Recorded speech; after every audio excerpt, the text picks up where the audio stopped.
parlay with Red Sox winning on the run line. Sunday Night Baseball is better on FanDuel. All customers get a profit boost every Sunday night, and if you use the profit boost and the game ends on a walk-off, you'll get your stake back in bonus bets, win or lose. FanDuel, your home for home runs. Sunday Night Baseball on NBC is brought to you by T-Mobile. America's best network connects you to America's pastime. And now for a look at the week that was, Bob Costas with the Sunday Night Baseball Buzz, presented by Liberty Mutual Insurance.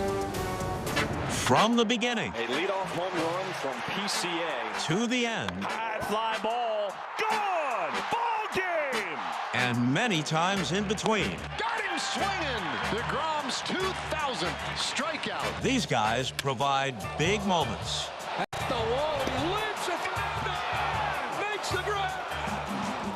So, when you're at the ballpark, stay alert. Right at us. It's just to our left. Oh, that was awesome. Basky. This week in baseball. This crowd in Philly thinks they're umpires. Fans chanting safe, safe. The call on the field is overturned. The runner's safe. While in Pittsburgh, they know how to make their point. Is that a P? That is a tarps off letter. Warning, this behavior can be contagious. I fear that the tarps off virus has become sentient. An error epidemic has swept the outfield. I have no idea what he's doing. Well, when you're down by 20 runs, and Julio threw the ball into the seats. That was the second out. the mind can wander. But with the game on the line, it's no laughing matter. The Reds drop a fly ball that would have ended the game. Sorry to keep pouring it on. Not even the champs were immune.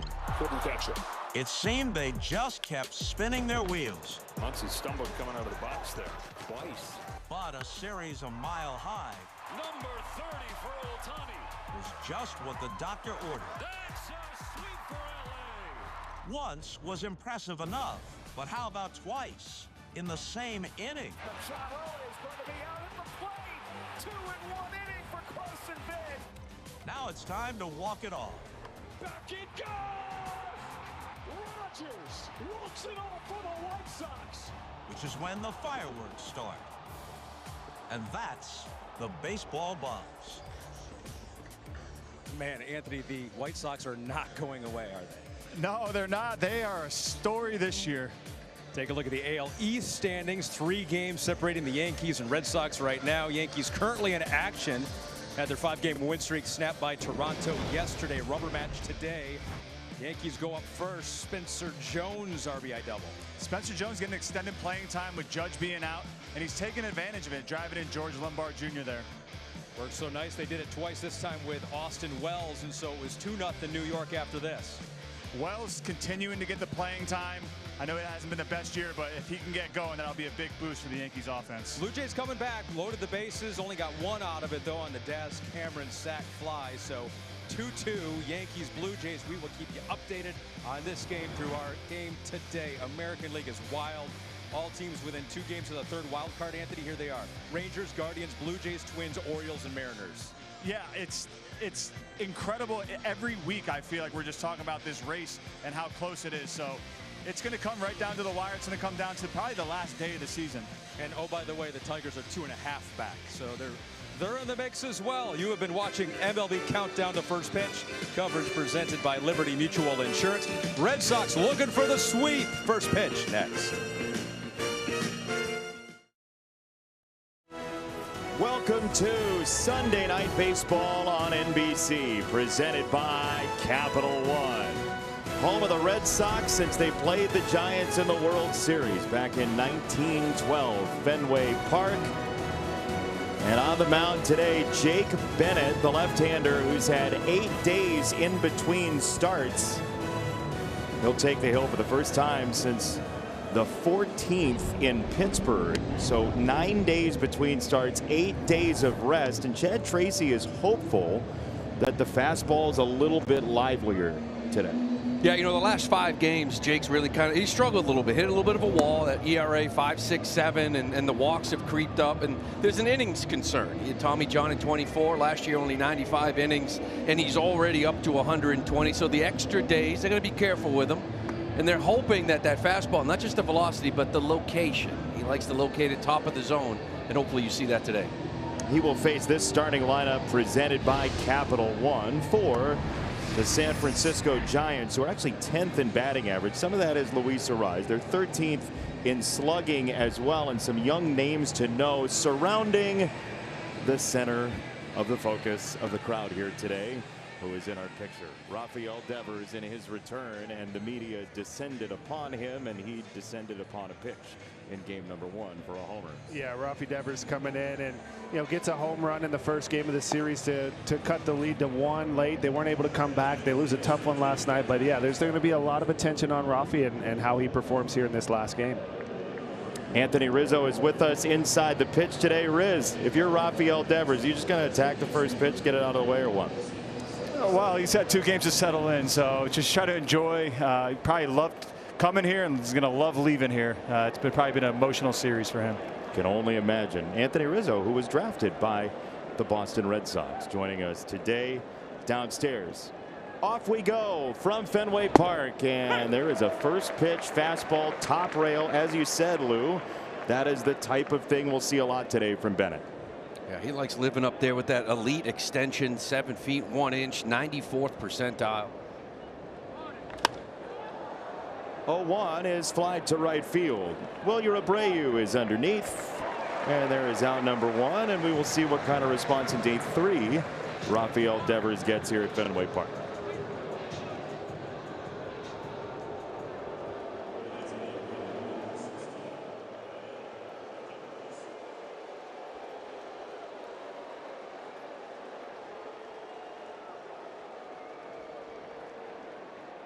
Time heals all wounds. And he'll bail, and that gets a response from the crowd. I was a little surprised on Friday's first at bat, the amount of boos. I actually thought there'd be more cheers with the boos sprinkled in, but they cheered when they did the tribute video after the first inning for him. I mean, look, he won a World Series here. Rafael Devers had a lot of great moments here at Fenway Park. 3 All-Star games in 8+ seasons, and obviously there was drama surrounding his departure and a lot of conversation about playing the field and everything along with it.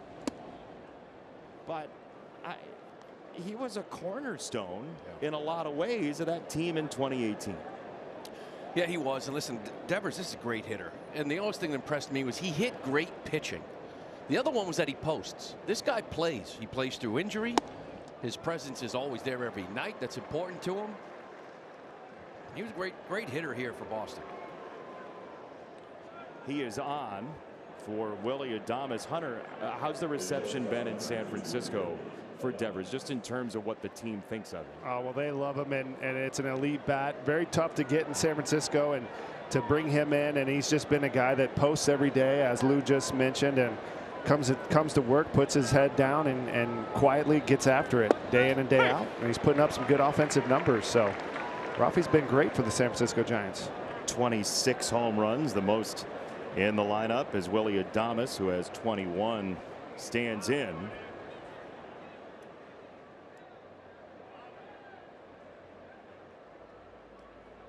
A 1 from Bennett is there for a strike. James Jean of Florida has the plate today. He calls that strike to Adames, who's now on his 7th straight full season with at least 20 home runs. Willie Adames.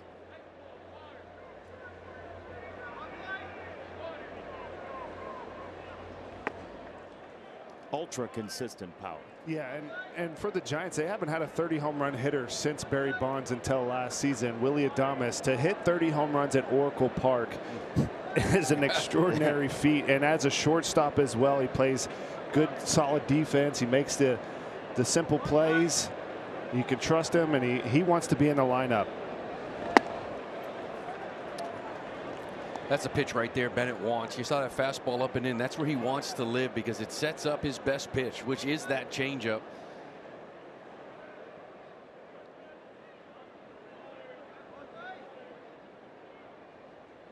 Two and two for Adames.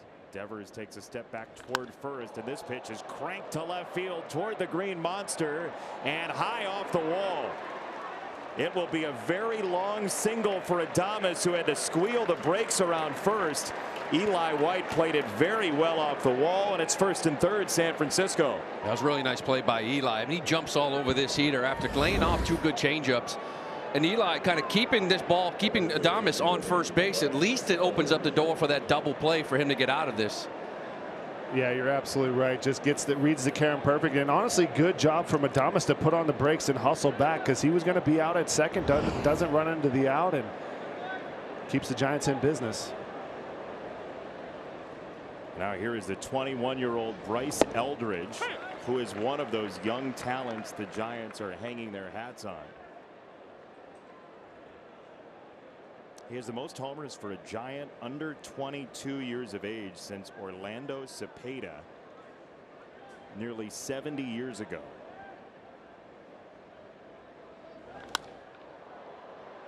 Fouled away left side. Yeah, and Eldridge is definitely kind of the engine. This is the centerpiece, and how he's been able to handle his demeanor, working his at-bats at this young of an age. It's an exceptional talent, and the Giants are very excited about him getting everyday at-bats in the big leagues. Line to right, 2 strikes, single, and the Giants have the lead. Bryce Eldridge drives in Devers. And this is sort of the, he's very young, but he has just a high baseball IQ and an elite approach. 2 strikes, gets a little fooled on this pitch, able to keep his nose on it and wrinkle a little single in there. Yeah, a little too good of a pitch, right? With 2 strikes, you want to get maybe off the plate to get him the chase. And the Giants just did something that no team has done through 14 starts for Jake Bennett, and that's put up a run on him in the first. He had a 0 ERA through 14 starts in this first inning. We'll try to keep it at only 1 against Victor Barricoto, the left fielder for the Giants. And he takes a strike. Bennett's been so good against left-handed batters too. Devers and Eldridge, both lefties, are on so far. They hit 176 on him and hasn't given up an extra base hit. That's insane, Lou.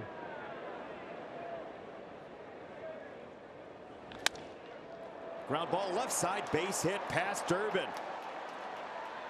Adames around third. He is safe. 2-0 San Francisco. And you can see Bennett a little bit frustrated right there. Good send here from Gary Pettis. You're not sure how many opportunities you're going to get. Bounce on a guy, attack him early. Adames has good speed and able to just sneak in there. I like the challenge right here. Make him make a play. Well, those 3 consecutive hits, Hunter. Not only is he not giving up a run in the first, but in the first inning, hitters are 3 for 44 against him on the year. They have 3 hits in this first inning, back to back to back. You start to wonder, is the 8 days of rest maybe a little rust? Riz, what are you seeing downstairs? Well, Chad Tracy said it before the game about his velo, and he said early on, let's see where his velo's at, his command's at. His command seems to be there. I know he walked Rafi on straight pitches, but I don't blame him for doing that. But it just seems like he's trying to settle in, and that 7, 8, 9 days off is affecting him. These pitchers are creatures of habit. He hasn't thrown a whole lot of 4-seam fastballs. It's been more sinkers than 4-seamers to this point. But the last 9 starts is what gave Red Sox fans pause after a great start to the year. When you start messing with these young pitchers, they know they're on a pitch limit. They maybe start pitching a little bit differently. You saw it with the 2 strikes there to Eldridge. He hung that slider a little bit instead of maybe burying it. Maybe it's in the back of his mind that he's on a pitch count. You don't know. But when you start messing with these guys, they're creatures of habit, these pitchers. The counter to that would be it wasn't going well before you had the 8 days off. As here's the 1-2. That is high in the air, deep left field. White is back. He's at the warning track. He leaps and he makes the catch. White reels in a huge out number 2 for Bennett. Yeah, Eli White just kind of brought home the Braves at the deadline, already kind of getting comfortable out there in the Green Monster. It's not an easy thing when you just come in mid-season, adjust, getting to the wall, being an athlete. He's a great athlete out here. He can fly too. Jake right now trying to get comfortable. And when he was rolling, it was quick innings, soft contact, ton of ground balls. Just trying to grind through this one here in the first. And it's been a lot of fastballs. I'd like to see some more of that changeup.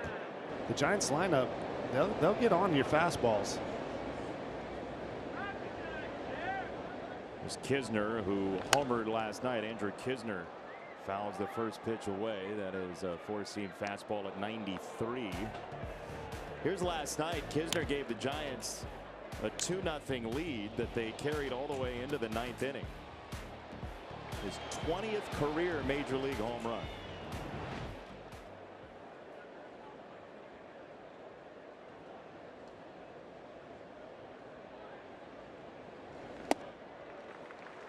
Here's another four-seam fastball. 0-2. Again, 93 on the four-seam fastball for Bennett here in the first. Yeah, it's hard not to wonder. Just the innings are just creeping up for Jake.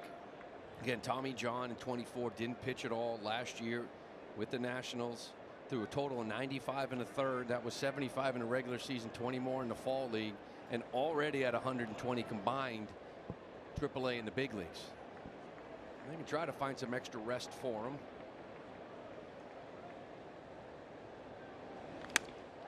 Oh, 2 into center field, and a dive there by Rafaela saves the day. A life raft from Cedar Rafaela. You get used to seeing it around here. This kid is unbelievable out there. Jam that wrist a little bit. But he's okay. Beautiful catch.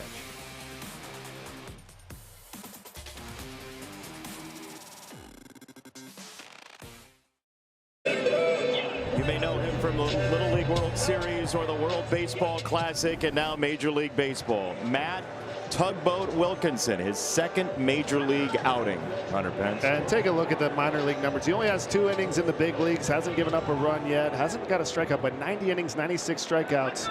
The invisible fastball. Let's see what he can do.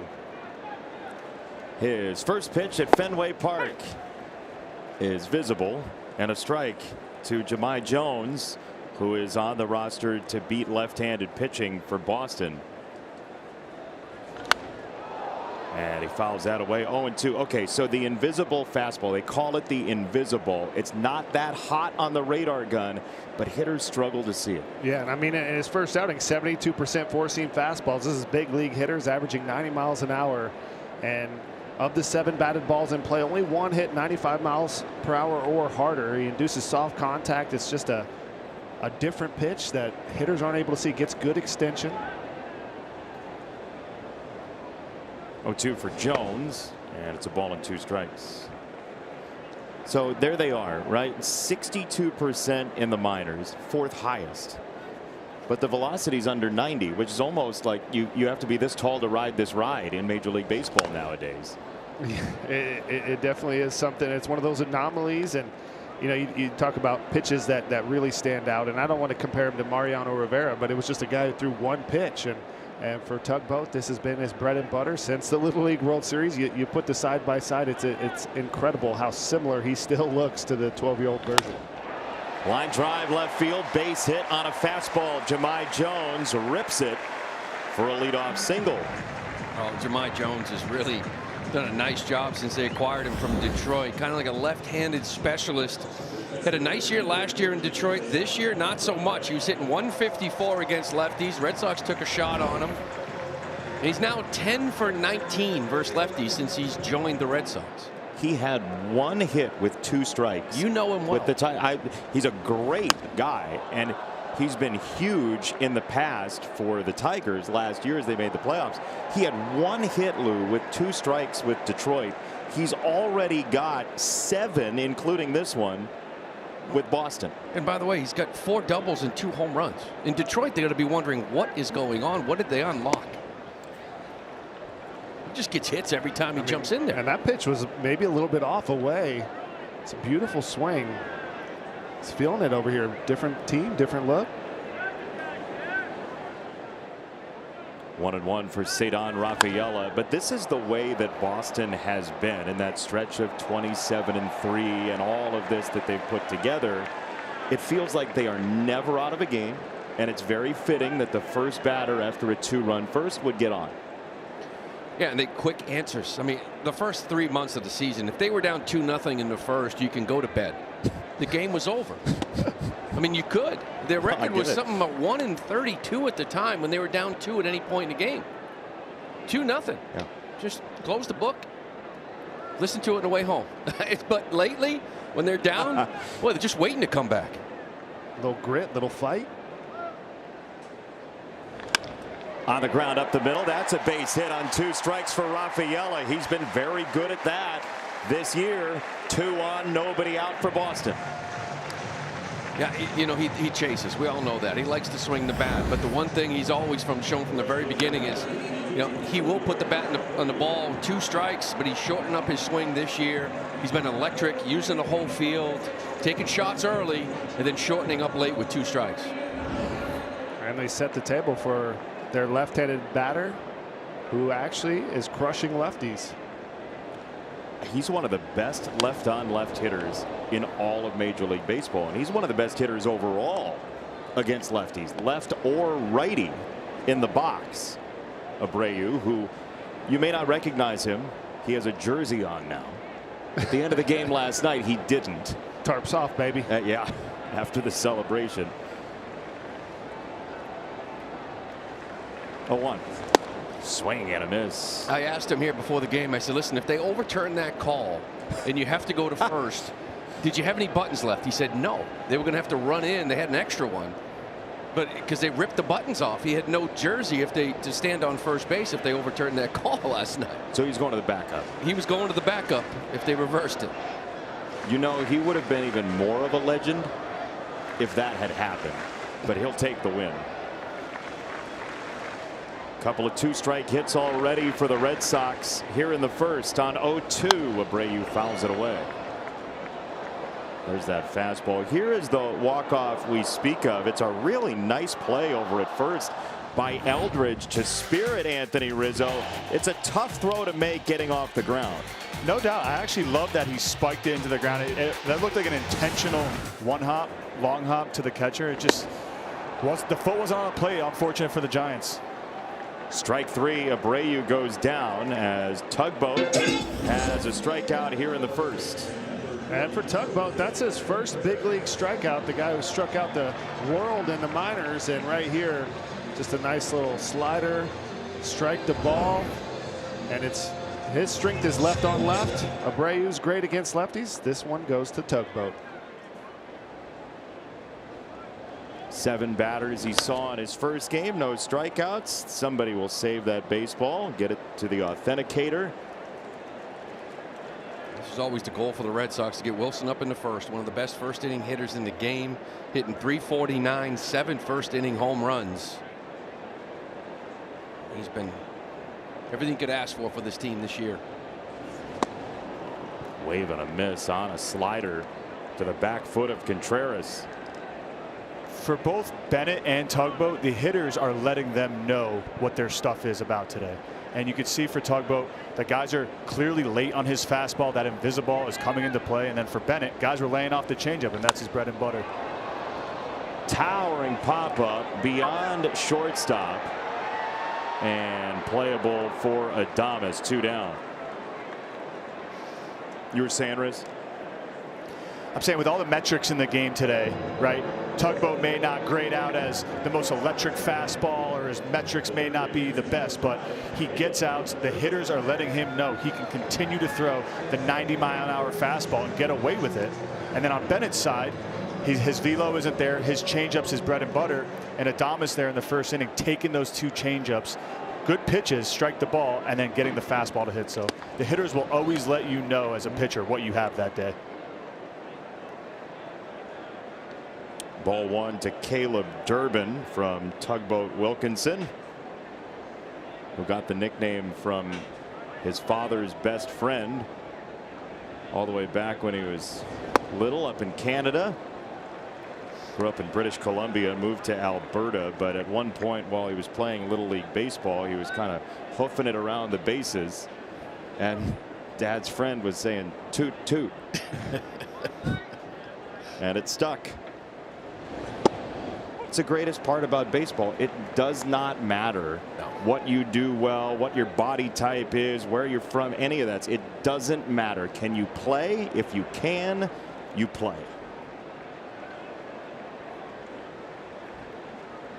2-1 for Durbin. That's off away. 3 balls, 1 strike to Caleb Durbin, who has really found it in the second half of this season. Well, he's been pretty much, he's the poster child of this turnaround. You know what happened? Well, Caleb Durbin happened. He started figuring it out about the 50th game or so of the season. He's taken off ever since. 3-1 planted on the outside corner or thereabouts. 3-2. Give him a ton of credit too. He came here and replaced Devers, replaced Bregman, hit 163 his first 48 games, and since then it's 309. Great defense. 3-2. That's in the air, right center field. Cox and Lee converge. Jonah Cox is there. Tugboat strands 2. 2-0 San Francisco.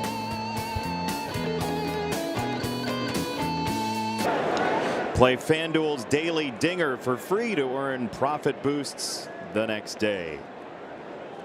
2-0 Giants here at Fenway Park under Tony Vitello in his first season as the skipper of San Francisco. He's got the speedster Jonah Cox at the plate. And talking to Tony before the game, I mean, it is a youth movement here with San Francisco as this ball is blasted high and deep for left field, and Jonah Cox gets it up and out of here, and he didn't know it. He's on his way home now. He stopped at second base. It is a home run, number 2 for him, and the Giants lead 3-0. He had pulled down pit row under Green. Well, that's got to feel good for Jonah. His first home run came off a position player pitching in a blowout game. This time, first pitch he sees here at Fenway. Gets the hands. He's had a little trouble with the fastballs, had some injuries this year. Roller to third, Durbin to first. Now Carson Kelly can breathe a little easier. He's not the only home run that Jonah Cox has.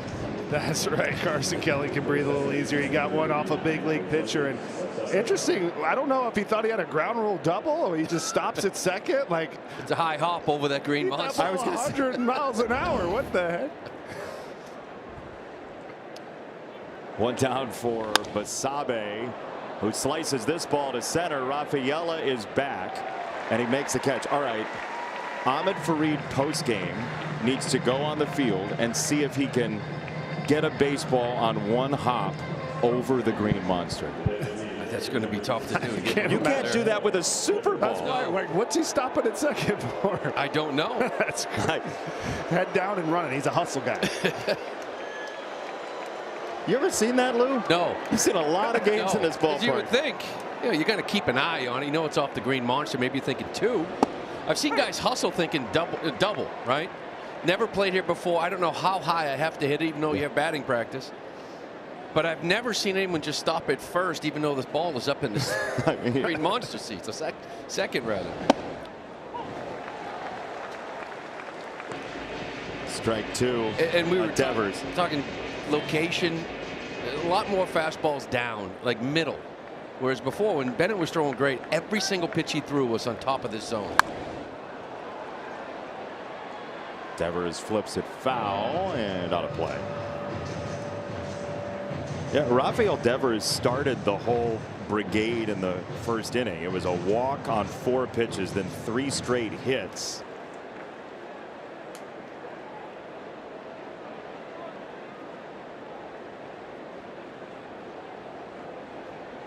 Oh, and 2. Swing and a miss, strike 3. 8-pitch inning, but one of them went over the monster. Jonah Cox, you got all of it. Don't worry. It's a green light. There you go.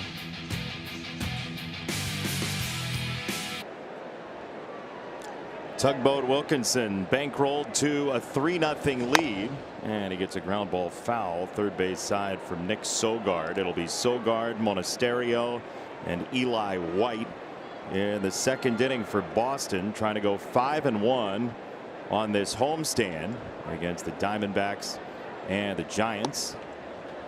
Lou, the Red Sox are a National League team suddenly. They're playing 12 straight against the NL. Yeah, kind of wrapping that thing up, but Arizona taking 2 out of 3 was big, and you get greedy here, trying to get the sweep.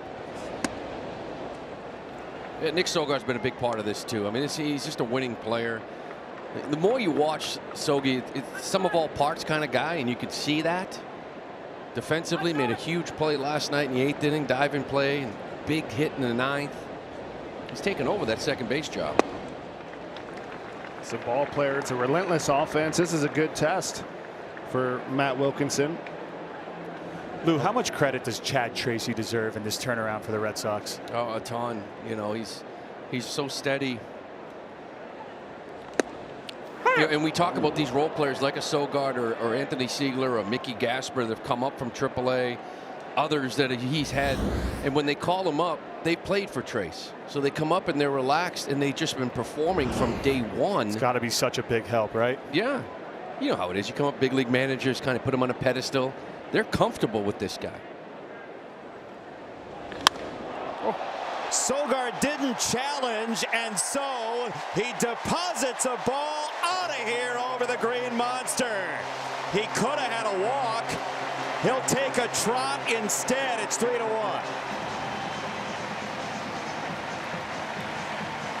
Well, in his homestand, he hit his first home run as a member of the Red Sox from the left side. Now he's got one from the right side. And this one, an absolute blast. 105 off the bat. This is the 91-mile-an-hour invisible fastball. Well, it's now no longer in the ballpark.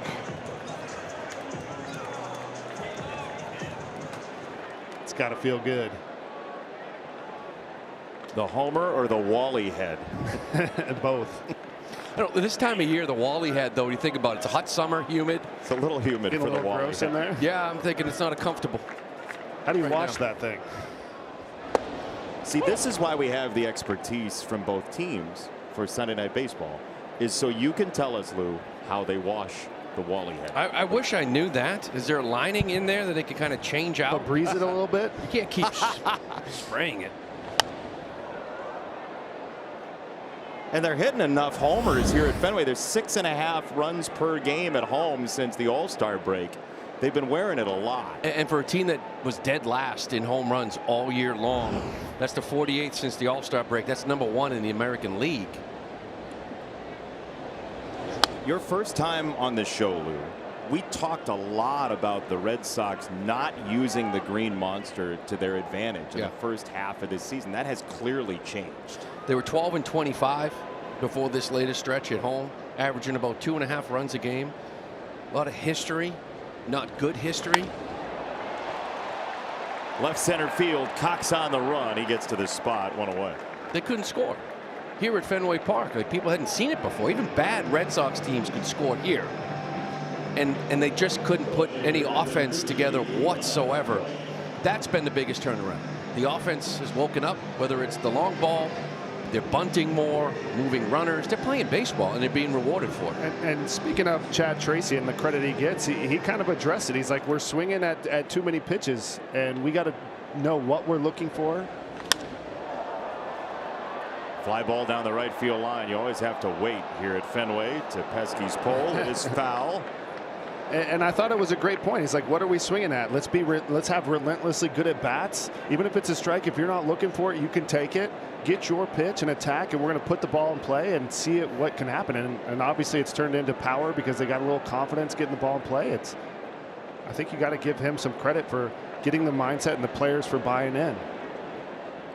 I love how even keeled he's been too. When we were here last time, when the Yankees were in town and they swept the Yankees and they got onto that 15-game roll, he was very even-keeled and same guy today. And for me as a former player, seeing that out of him, I mean, I know it's been a hot topic, but I think it's time for them to drop that interim label and name him the next manager of the Boston Red Sox permanently. He's done enough in my book. He's without their Cy Young candidate Crochet, and they're without their star player Roman Anthony. And look at this turnaround. Yeah, that's a big discussion around town, but I would say the strength of Chad Tracy is that he focuses day to day, and we even talked to him about it before the game, but he's worried about the San Fran Giants today, and how do I win this game today, right? What's my bullpen like? Late pinch hits, the other stuff, like he said, that'll happen if it does. I love the credit too that he gave to his coaches. Robert Flores behind him, and Andrew Bailey, his pitching coach, just saying how in sync they are throughout the game. They all think alike. They're all one unit in synergy. Yeah. Jose Flores, coach, and then Bailey, the pitching coach. And you even saw the picture there. Our director, Ben Johnson, had a great shot of Chad Tracy. There's a ground ball to third. It's Koss down to a knee to whip it on to first after he stonewalled it to make the play to retire the side. Koss stays with it. We'll see if the Red Sox want to challenge. They won't. Insurance is closed. We'll go to the third. 3-1.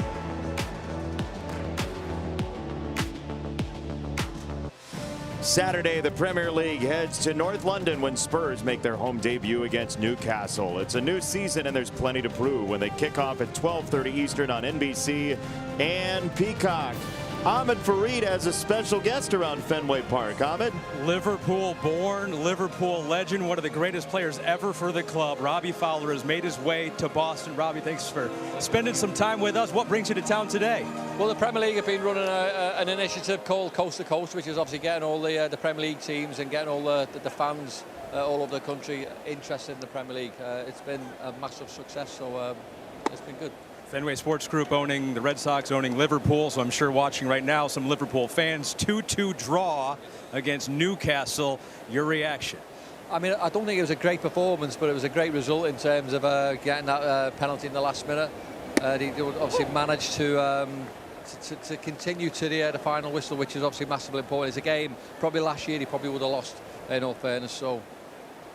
Not your first time here. You've been to Fenway many times before. Last time I was here, Robbie, it was during the World Cup, and it was Scotland was in town, and they took over center field, thousands of fans, to the point where our producer sent me out to center field amongst all the fans in Scotland. They put a hat on me.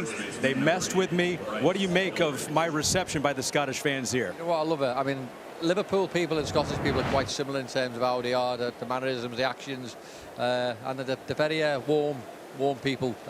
So yeah, look, I know the World Cup, it was just a massive success here. I know the Scottish fans were brilliant here, and I think Boston really took them to heart. And to be fair, you look good in a hat. It wasn't a bad look, and Jason, he said just stay out there for the rest of the game. Robbie, congratulations, thanks for stopping by. 2-2 draw, it'll get better than that. Jason, we got Tugboat on the mound today. Great nickname. Robbie's nickname, God. Back when he played, that's tough to top. God as a nickname. And he's just one of us. That's a tough nickname. God is among us. Wow. It's also a tough nickname to live up to. I mean, yeah, I would agree. And by the way, look, the accent, obviously born and raised in Boston. Yeah, that's right. You would know. I just want one of those hats, Ahmed. I'm telling you, Hunter, that night was absolutely insane. It felt like a World Series game here. End of the bat shot, center field. Rafaela on the trot makes the catch for out number 2. I've never seen it. I've never seen anything like that. It was World Baseball Classic. It was World Cup kind of chants all game long. They took over. Yes. And they kind of became, you know, in Boston it was sort of like Team USA, but how's Scotland doing? Like, you know, we sort of adopted them. You could say that the Scottish fans started this run for the Red Sox as well, because once they descended on Fenway Park, things changed very quickly. And speaking of changing very quickly, the inning will. Bottom 3 next off a 7-pitch inning for Bennett that he needed.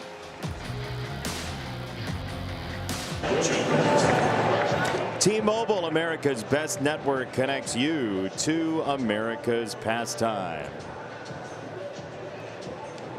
3-1 your score. The Giants with the lead on a 2-run first, then a home run from Jonah Cox in the second, and now Tugboat Wilkinson facing Jahmai Jones for the second time, and Jones snaps at a first pitch. Cox going back, he's into the triangle, and he watches that ball bang off the wall. Jones in a hurry for third. The throw is offline. It's a triple for Jahmai Jones.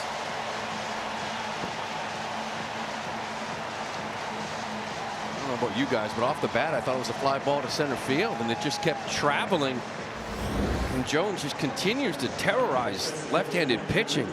Yeah, and you know, this was 104 off the bat. It didn't necessarily look like that, but he definitely got some backspin on it, hustling all the way and adding a huge spark here. This is a relentless, once again, Red Sox offense.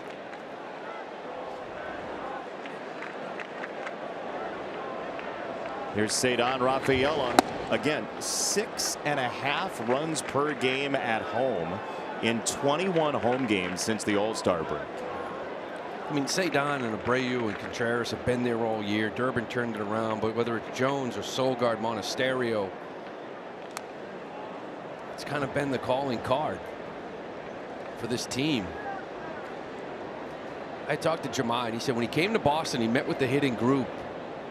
He was comfortable right away because they were preaching a lot of the things that he believes in, that he felt like he needed to work on here to turn things around. He obviously has. 1-2 on Rafaela, who already had a 2-strike hit in the first. Ceddanne Rafaela is tied for third in all of Major League Baseball, and the numbers back it up. He does shorten his swing intentionally. Lou said it early, on 2 strikes. Like that, base hit, 3-2. Rinse and repeat, the exact same spot he got the first one. Right here, doesn't try to do too much, and good things happen when you put the ball in play. Sneaks it through the hole. Shortening up that stroke, finding more barrels, kind of spraying the baseball with 2 strikes. The maturity level the last 3 years, what he was just, you know, before if he threw the rosin bag, he thought it was a good pitch to hit, like his first year, you know, and now it's a little more disciplined.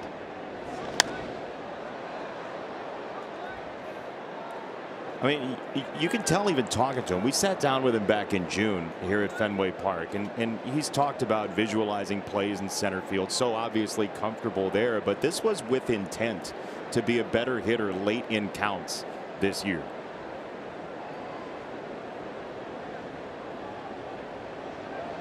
Go to first by Tugboat Wilkinson. He plays every day.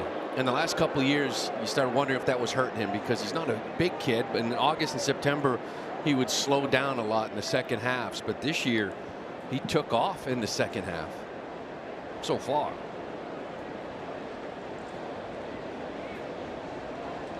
Oh, 1. There he goes. Pitch gets away to the backstop, and it'll be a stolen base. He was off and moving, so Rafaela will have his 17th steal.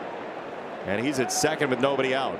And this is first move right here from Ceddanne, and gets a beautiful jump. Tugboat with the slide step. They were going to have a chance, but Kisner not able to catch that fastball. Apply pressure.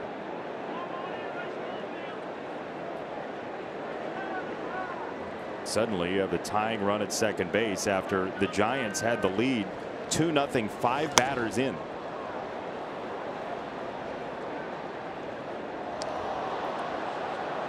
Hey, the sun is trying to peek out. We've seen blue sky over the past couple of minutes for the first time all day here at lovely Fenway Park.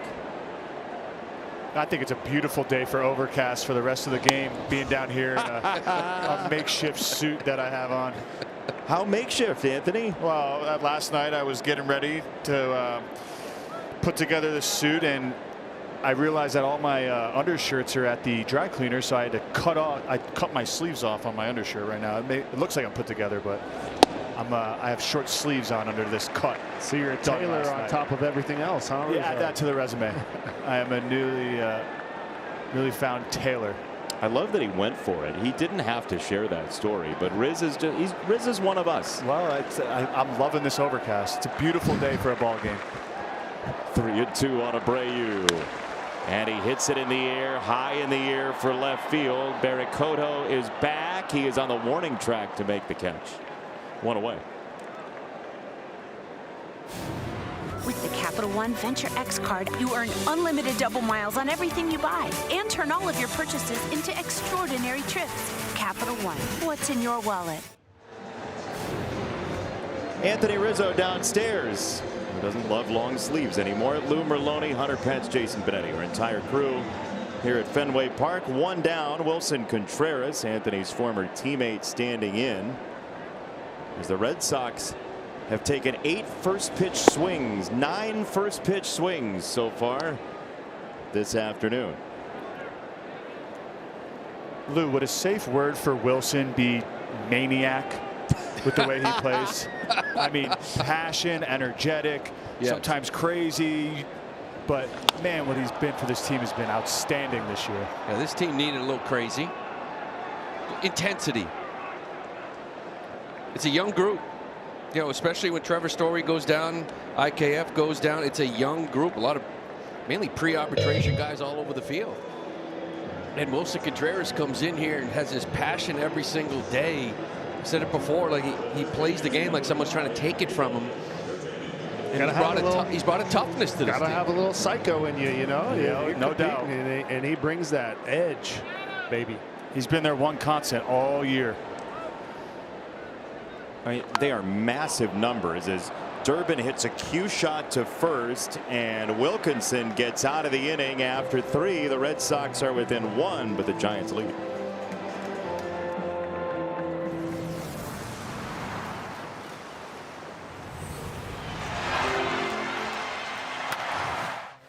The beach. To Corona, she isn't just a place.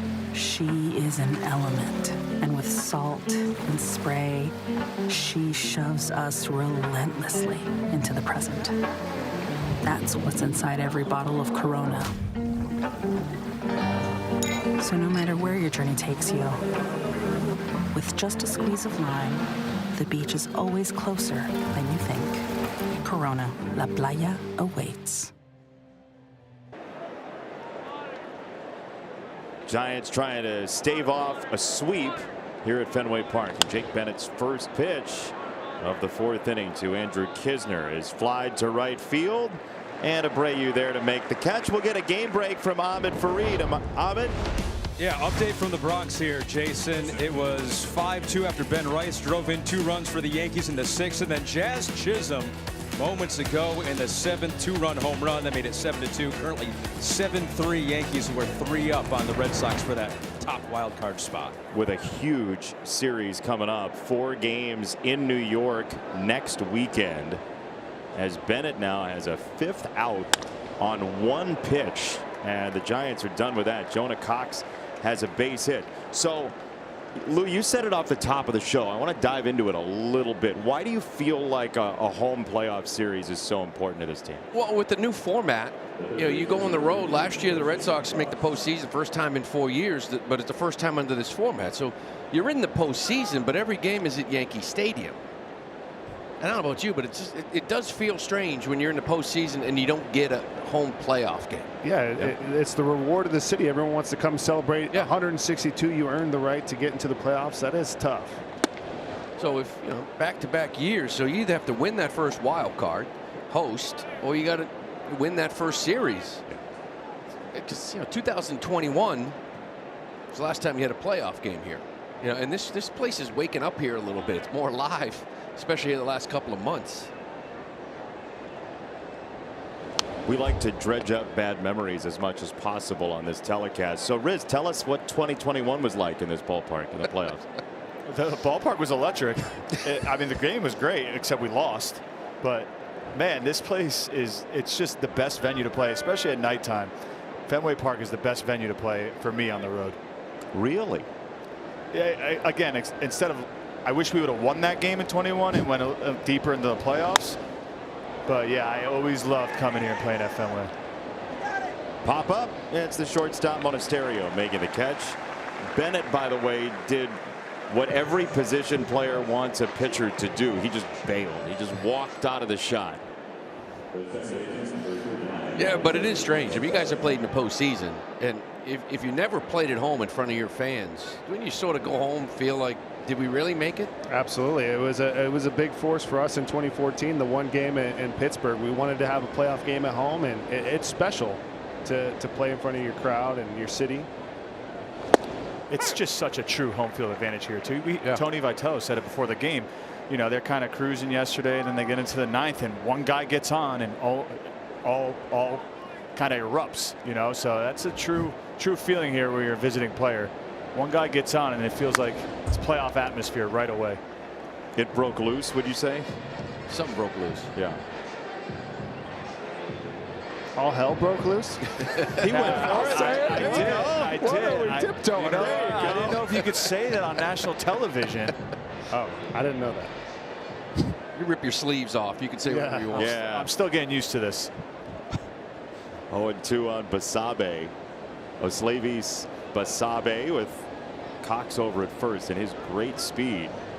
And there's a throw. So in the minors, Jonah Cox was 170 for 201 in 4 years in stolen bases in the minors.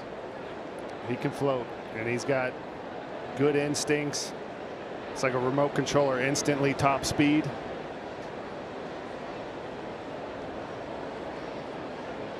You can throw over twice. If you throw over a third time and don't get the runner in a single at bat, that's a balk. The runner gets the next base.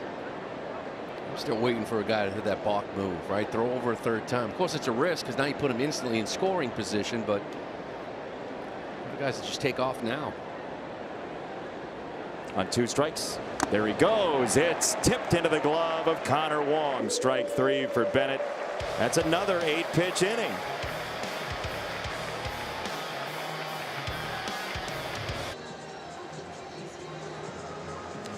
With our producer Ryan Burke, our director Ben Johnston, our entire crew, Anthony Rizzo, Lou Merlone, Hunter Pence, Jason Benetti, here on Sunday Night Baseball, presented by Capital One.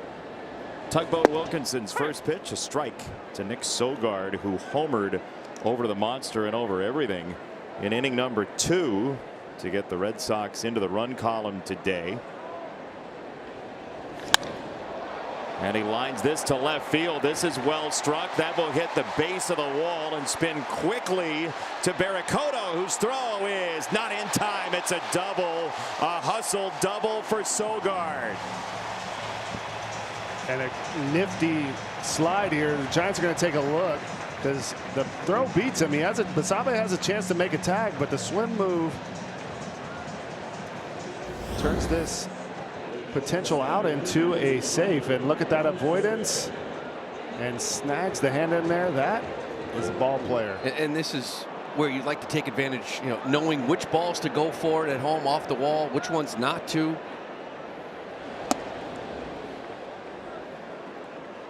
You know, we were talking about how they lead the AL in home runs, now 48 since the All-Star break, but this turned it around too. Guys accepting roles, moving runners, putting bunts down. It sometimes leads to big innings for this team, not just one run. Foul from Monasterio. Nick Sogard, Steve Sax's nephew, the 3-time All-Star for the Dodgers.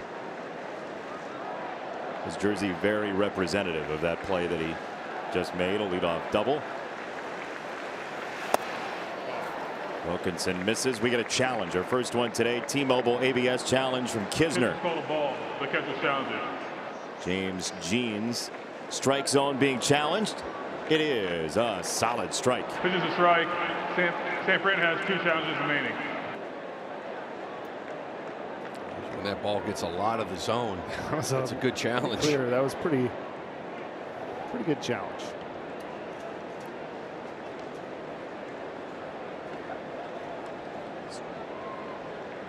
One, two. It's downstairs. Wouldn't advise challenging that one. That's a good block right there from Kisner as well. This next 90 feet's a big deal. Monasterio right now, his job is to get him over any way he can. Has 2 strikes. But if you just throw him over, nice block from Kisner.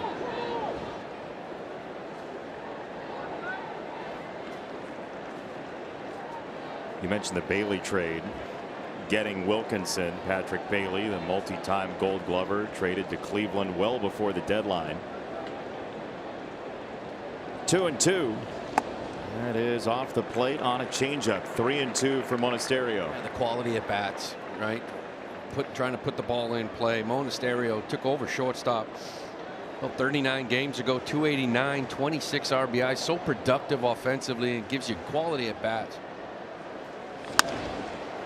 Over the top of the mound to second base. Basabe's throw is on target enough. Sogard moves to third. We mentioned Tugboat Wilkinson making a name for himself in the Little League World Series. It's tough to strike out 16 in 5 innings, but he did that once back in 2015. The motion is basically the same. Pitching Ninja did a side-by-side of the 2 deliveries, and it is remarkable how alike they are.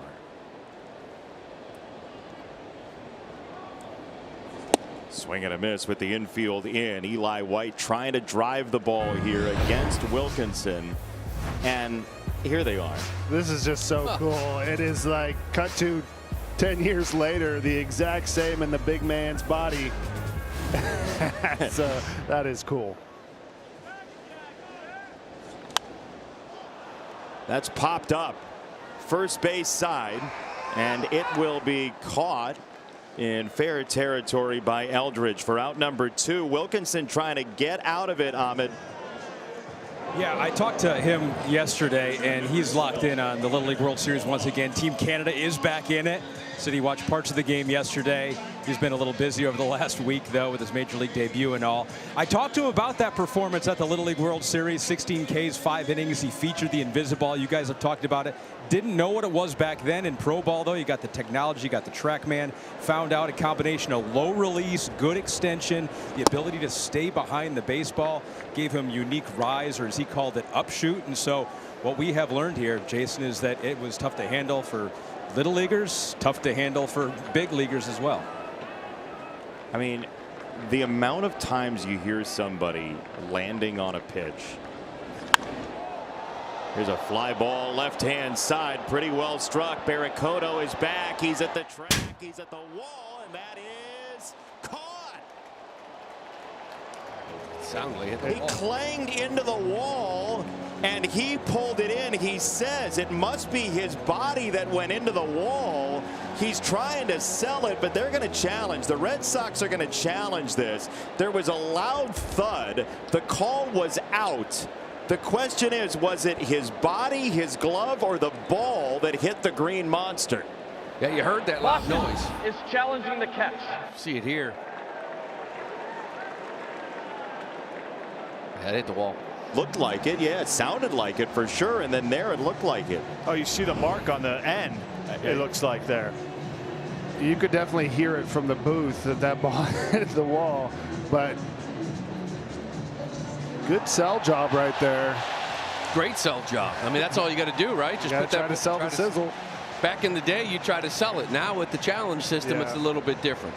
If this does go as a hit, and it looks like it's going to, the umpires have the discretion with where to place Connor Wong here. So they'll have to decide where. The crowd's reacting. And you heard the thud. Yeah, you can see the mark on that wall right there. Yep. The baseball leaves a mark on the end. You can see exactly where it hit. And the Red Sox are going to tie this ball game and still be in business. That's the beauty of the green monster. It's an F7 right turn anywhere else. That is an F7, but here today, that is a double. Anthony Rizzo, detective agency downstairs, looking at the mark on the wall that we have caught as well with our cameras. Yeah, I got the beauty down here of having 2 monitors, one live and one a little replay, a couple seconds behind. So It looked like a clean catch though at first, but honestly, if it doesn't leave that mark, the camera is tough to see that it hits the wall, but the mark is pretty obvious. Wilkinson's going out to the mound again, and it looks like he's getting ready to throw a pitch based on the advice of the umpires. This is a Red Sox challenge. Now, you have to have enough evidence to overturn, which it looks like we do, but this is what's taking a while maybe is where to place Connor Wong. Maybe. The base runner. Maybe. And there are a lot of times, too, we sit here and say, okay. After review, rule no catch. The batter runner will be placed at second. The runner at third will score. So that's the answer. It is a double for Connor Wong. Tony Vitello is out of the dugout, and JT Brubaker's been loosening for the Giants. So that looks like it's going to be all for Matt Wilkinson, who seemed like he was going to get through the fourth for a moment, but it'll be 3 2/3 as the Red Sox have come back to tie the game. The Giants are first into the bullpen in a 3-all deadlock.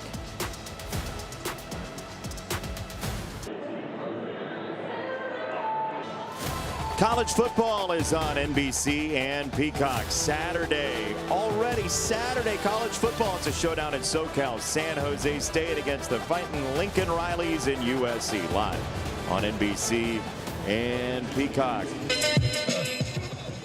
JT Brubaker out of the bullpen for the Giants to try to quiet this rally for Boston, who will pinch hit as well. Mickey Gasper, who's been up and back from AAA this year, will pinch hit to face Brubaker. Yeah, and for Brubaker, 58 2/3 innings, 39 strikeouts. Opponents hitting just .219 off of him. First pitch down the line, fair ball. Boston will take the lead. A pinch hit, RBI double.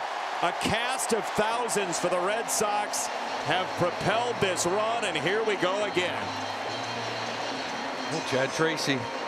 Jahmai Jones 2 for 2 in this game, but with the righty in there, he goes to Mickey Gasper. And Mickey's a switch hitter, but from the left side, it's a big league at bat, and he has produced since he's recalled, since he's come back up here, and a big double here to give him the lead.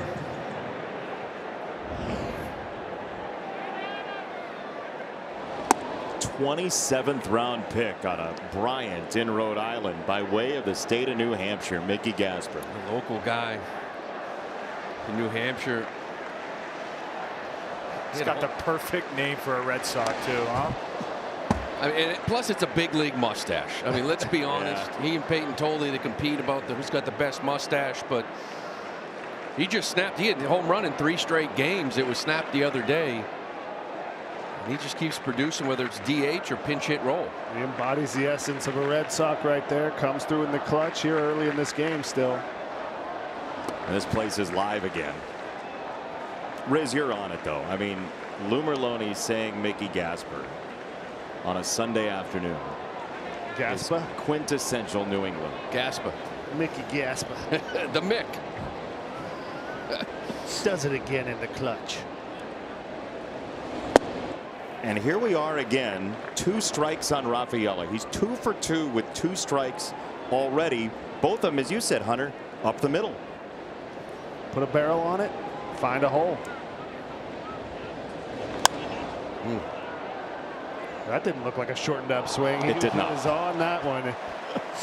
That's one of those, if it's a heater, it's going to be short. Oh, you're going to hang it? Let's get some length. That was danger coming through the zone.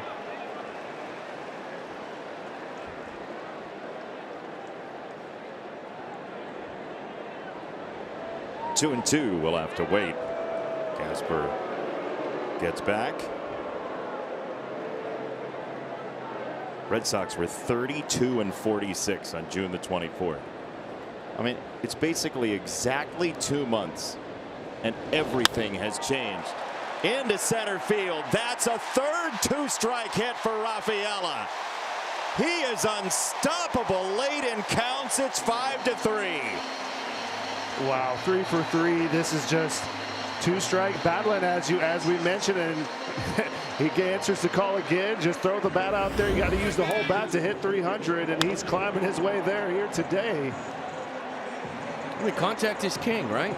For a while, just too much. It was sort of like, don't worry about striking out, but you put the ball in play. You don't always have to hit it hard, right off the end of the bat. Look up, find a hole. It's such a weird one, the metrics on 2 strikes, because he actually chases more with 2 strikes as well. So you'd think he'd strike out more, but with the shortened swing, he can get to more. He makes a ton of contact outside the zone. It's like a 51% chase. I mean, it's like a huge number. And that pitch right there might not have been a strike, but that's just good hand-eye coordination, trust in himself, not trying to do too much. But it's also up the middle mindset. It allows you to even hit that. If you're thinking pull, you're not reaching that. You're not getting a piece of that to put it in play. And for a while with him, when he first came up, it was pull side power in the air like everybody else. But that's not him. It might be for someone else, but not him. So you stay in the middle of the field, you're able to reach a pitch like that and put it out there.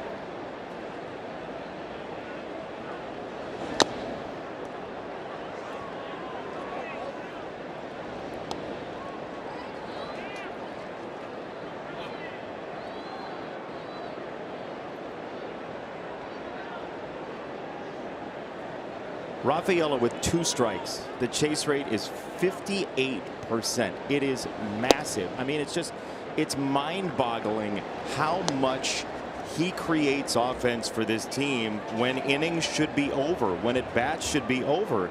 And all afternoon, not only him, the Red Sox have been nasty with 2 strikes. I think him making the All-Star game really kind of brought a lot of confidence and helped him out. You watch him all year long and say, this is not a guy that needs to hit 20 home runs at the break to be an all-star. With what he brings to you defensively and the year offensively, it fit. And I was happy he was able to make it.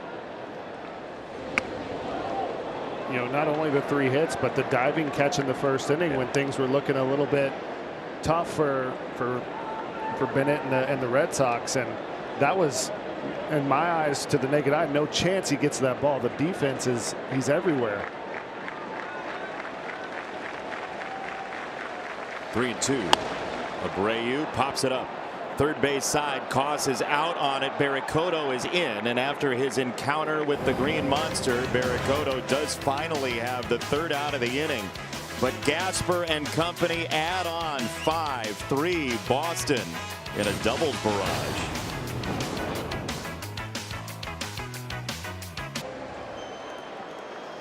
Rafael Devers being serenaded by the locals after a 4-pitch walk and a 3-pitch strikeout.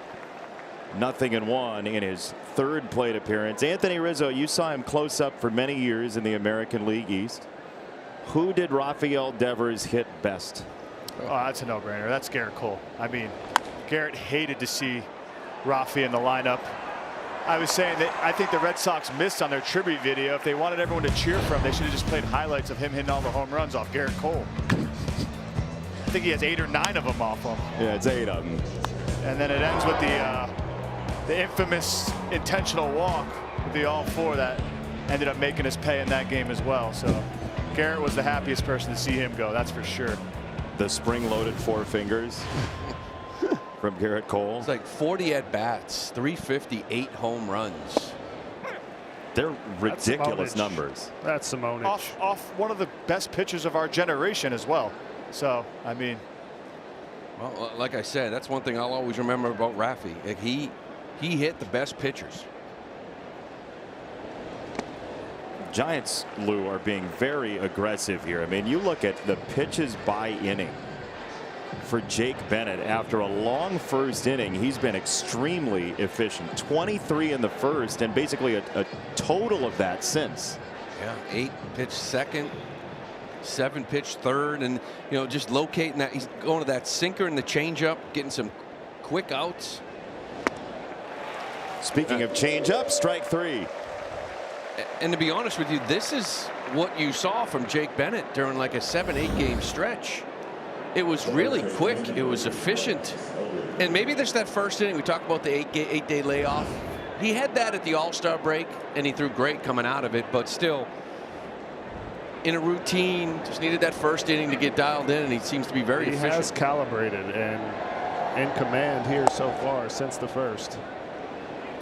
Part of that, though, Hunter, is that the Giants have helped him with quick at bats. Yeah, they're swinging early, making quick outs.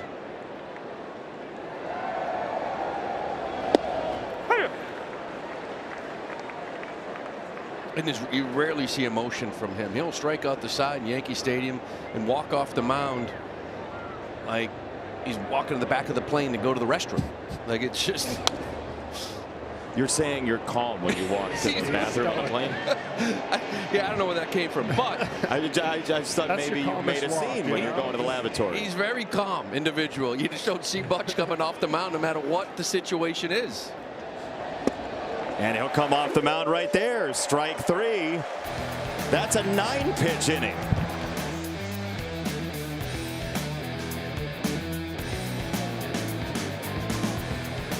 Now to batter up with FanDuel as we take a look at their same game parlay. It's on Caleb Durbin's 3rd plate appearance. He's flied out and grounded out so far today.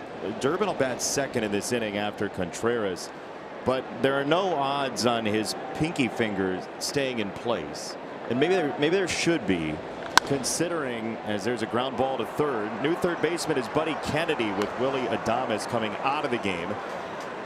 There's 1 out here in the 5th. Lou, please tell everyone why the Red Sox have shirts with a pinky on them. Well, as you can see in his batting glove, the pinky he ripped it off because he has to tape it. It's too big. It doesn't fit in the glove.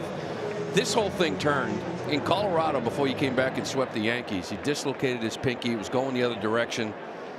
Had a long flight, had to pop it back in. It was swollen. He refused to come out of the lineup, played the next day, and hit a deciding home run off Cam Schlittler.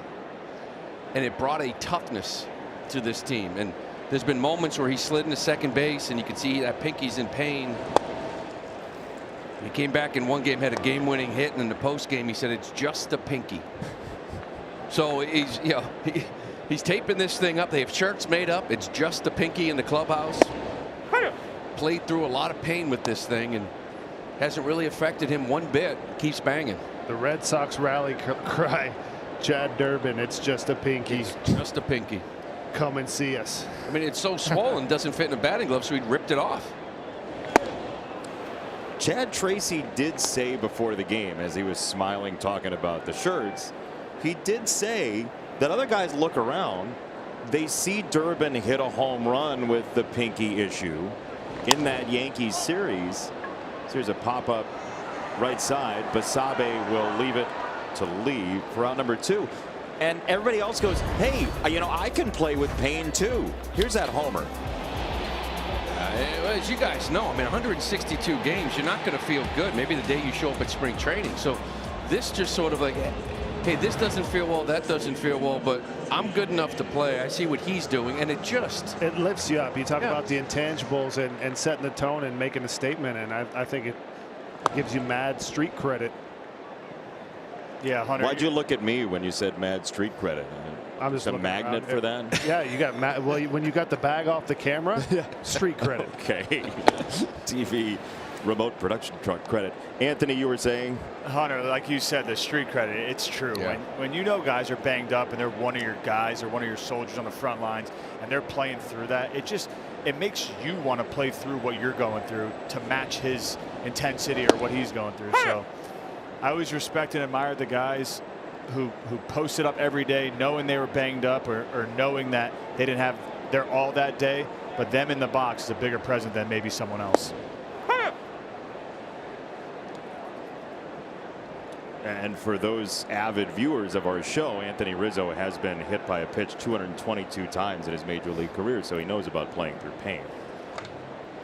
Played through a little bit, but again, I know it's Raffy's the hot subject this weekend, but that's why I admired him from afar, because I knew talking to him at first base whenever he got on, he was banged up or he was battling with a shoulder or a back injury, but he posted up every single day. Who did you enjoy talking to most over at first? If you had to pick a gold medal winner. A gold medal winner at first base had to be Freddie Freeman or Joey Votto. Joey Votto. Yeah, we're working with Joey next week, Jason. That's going to be a good one. Some interesting conversations. You never knew what you were going to get out of Joey, which I always loved and admired about him. He would ask some strange questions just being a visitor at first base. Okay, so we have him next week inside the pitch. What kind of questions did he ask you? I mean, he'd ask you, how much money do you make off the field? First question? Yeah, it was one of them. What do you care, Joey? Like, just how you feeling? What does this pitcher look like? Or he could just ask you anything off the wall. What are you doing this offseason? Any vacations? You're just like, I'm playing the game, Joey. I don't know. But yeah, he was a talker. He will be with us next week. Anthony Rizzo up in the booth. Jeff Brantley as well. There's a fly ball down the left field line. There's not a whole lot of foul territory over there in that corner, but Barracoto makes his way over, runs into the wall, ends up on the ground, and they're going to say interference here. The call is fan interference on the ball over in left field, and the umpires are going to have to talk this over, but the call on the field is fan interference from the third base umpire, James Hoy. The ruling on the field is spectator interference, out. Yeah, I think they're going to get this right. Somebody reaches over. I don't know, hitting that wall. Hopefully he's all right. But yeah, Barracoto kind of sideswiped the wall. We will check on him when we come back.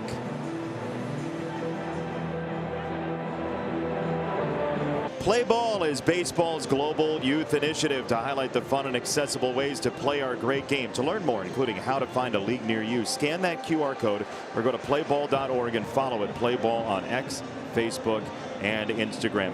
Here's the play for Barracoto going into that left field corner. You guys all have played here. There's not a lot of space over there. Yeah, there's no space, and he's focused on catching this ball, and the foot gets caught on the bottom of the wall, probably turned an ankle or a knee right here. It definitely doesn't look great. He's walking gingerly off, but yeah, it looked like stepping away from the wall. That right knee kind of buckles a little bit, and that is a tough corner. I've seen a lot of left fielders overrun that ball. It comes back, and stepping away from the wall, you can see that right knee just sort of buckle a little bit. You get your foot stuck and you're twisting off, and that is just a really scary play for Barracoto. And Giants are going to have no right-handed hitters on the bench, so Drew Gilbert looks like he's going to get warmed up here to take a pinch hit because Barracoto coming up to bat. Yeah, it's the rare occasion where somebody has something like that to happen to him, and then his spot, you have to immediately make a choice on it. So Bennett has been out there very early in the half-inning break just to throw while they were dealing with the injury to Barracoto. The pitches by inning, Jake Bennett could use a couple of warm-up tosses, right? He might have to throw a side after this. I mean, after that first 23-pitch inning, he's sitting there through 5 with 55 pitches. On average, right around 15 pitches, so it should be 75 or so, but he's been really efficient.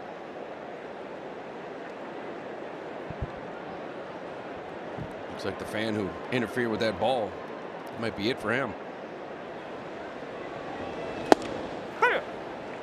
Yeah, that's where the fine print on the back of the ticket comes into play, even on the e-ticket situation. You don't want to interfere with the ball. Let the players do what they do. But it can be a sort of bang-bang play. There's a swing and a miss. That is nasty from Bennett. A left-handed hitter there, you're not going to do anything with that breaking ball. Well, right here, you're starting to see the shadows as well, but that is definitely starts middle end and ends up off the plate away. Huge sweeper from Bennett.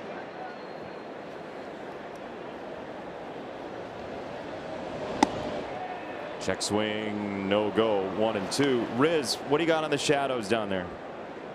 It's not fun to play here with shadows. Yeah, they're creeping in. Gilbert's first at bat too off Bennett, so just hang with him here, kid. Oh boy, what does that look like to a lefty in the box?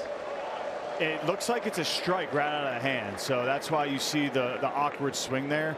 It's all set up because of his fastball, the first pitch. He throws that fastball crossfire on the outer half of the plate, and then he's just throwing the slider off of that. So with the shadow, the combination with the shadows, you think that's a fastball out of the hand, and then it's just running away from you. So it's tough enough in the first place, but what does the shadow on top of that additionally do? It just makes it harder to pick up spin. So it's really a guessing game, and hitting already is a guessing game, and then you add the shadows and make it that much harder to see the ball and see the spin. Good luck.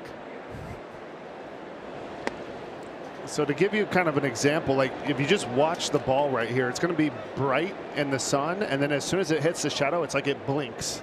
It just immediately gets dark. So the ball changes colors on its way to you. Hitting is so hard too. It is. I mean, you see center field here with the tarp. They don't let fans sit out in center field because, as hitters, we need every advantage. We need the backdrop to be as clear as possible. So when you add the shadows, there's 2 layers of shadows. You have the lights, and then you have the shadows near home plate. Popped up by Lee, 2 down.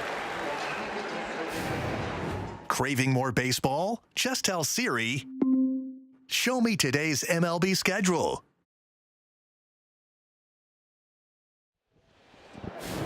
Two gone, Giants 6th here at Fenway Park. Anthony Rizzo downstairs, Lou Merlone, Hunter Pence, Jason Benetti, Ahmed Fareed roaming Fenway Park's grounds.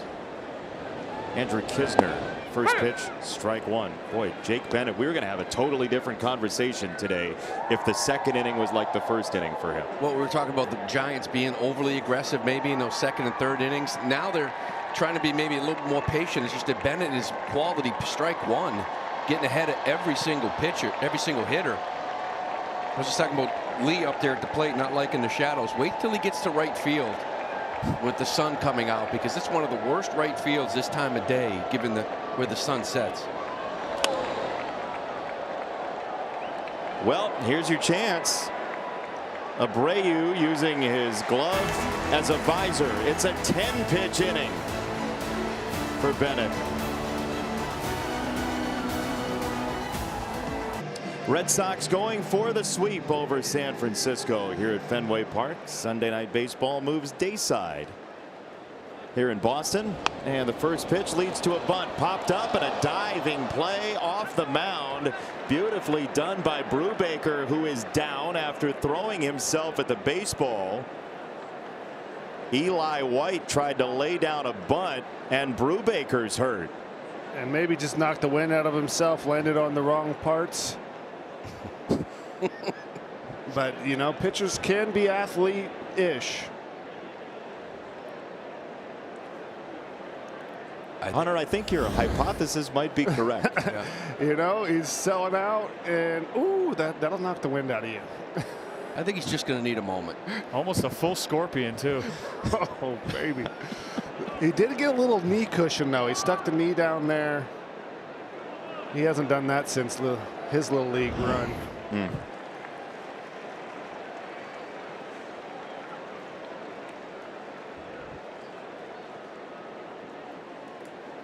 One away. Would love to see Wong drop another bunt down right here. Come on. Anthony Rizzo is such an instigator. He's the everyman in so many ways, but he will just needle. We're in the pitchers. entertainment business, Jason. He just ripped a double almost as center field. Gonna try to drop a bunt down.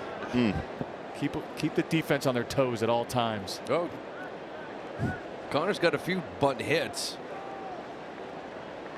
While we have a moment, anyone hungry? 32 bites, 1 champion. Vote for the signature dish you'd most like to try. Complete the Ballpark Bites bracket for a chance to win tickets to try these decadent bites at a stadium of your choice. MLB.com/bracket is where you go. Take a big old bite of pizza. That was a double bite of pizza. It was like full bite and then one more gnaw. We got a French fried gnaw and a pizza clobberer. Is that the first time you've used the phrase pizza clobberer? Yes. It sounded like riding a bike for you. This is just what I do. I make up words. Ground ball to third. That's over the top and a base hit for Connor Wong. Over Buddy Kennedy.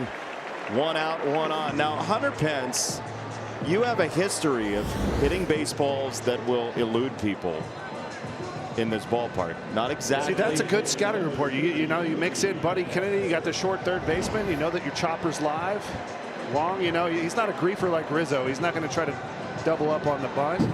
He's going to scouting report the short third baseman, get himself a knock.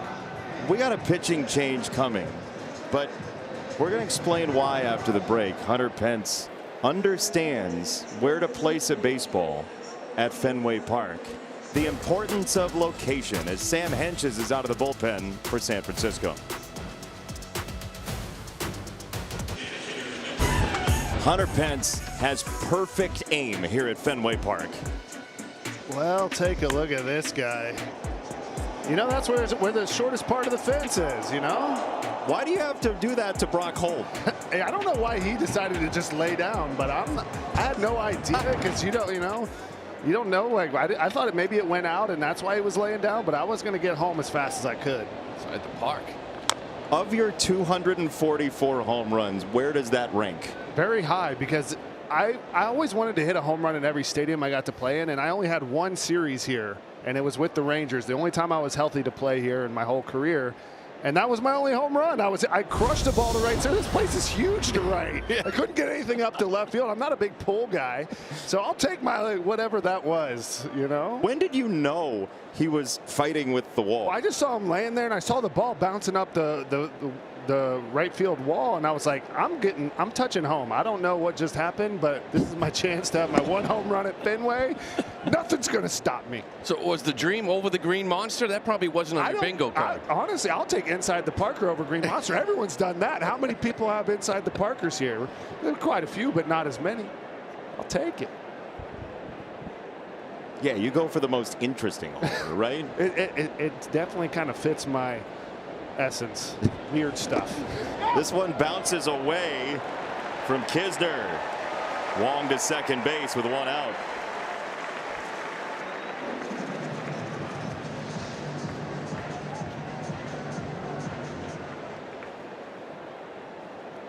So Sam Hentges, who's oft used out of that bullpen, 18 pitches just yesterday for Hentges. Now 3 in 4 days for him.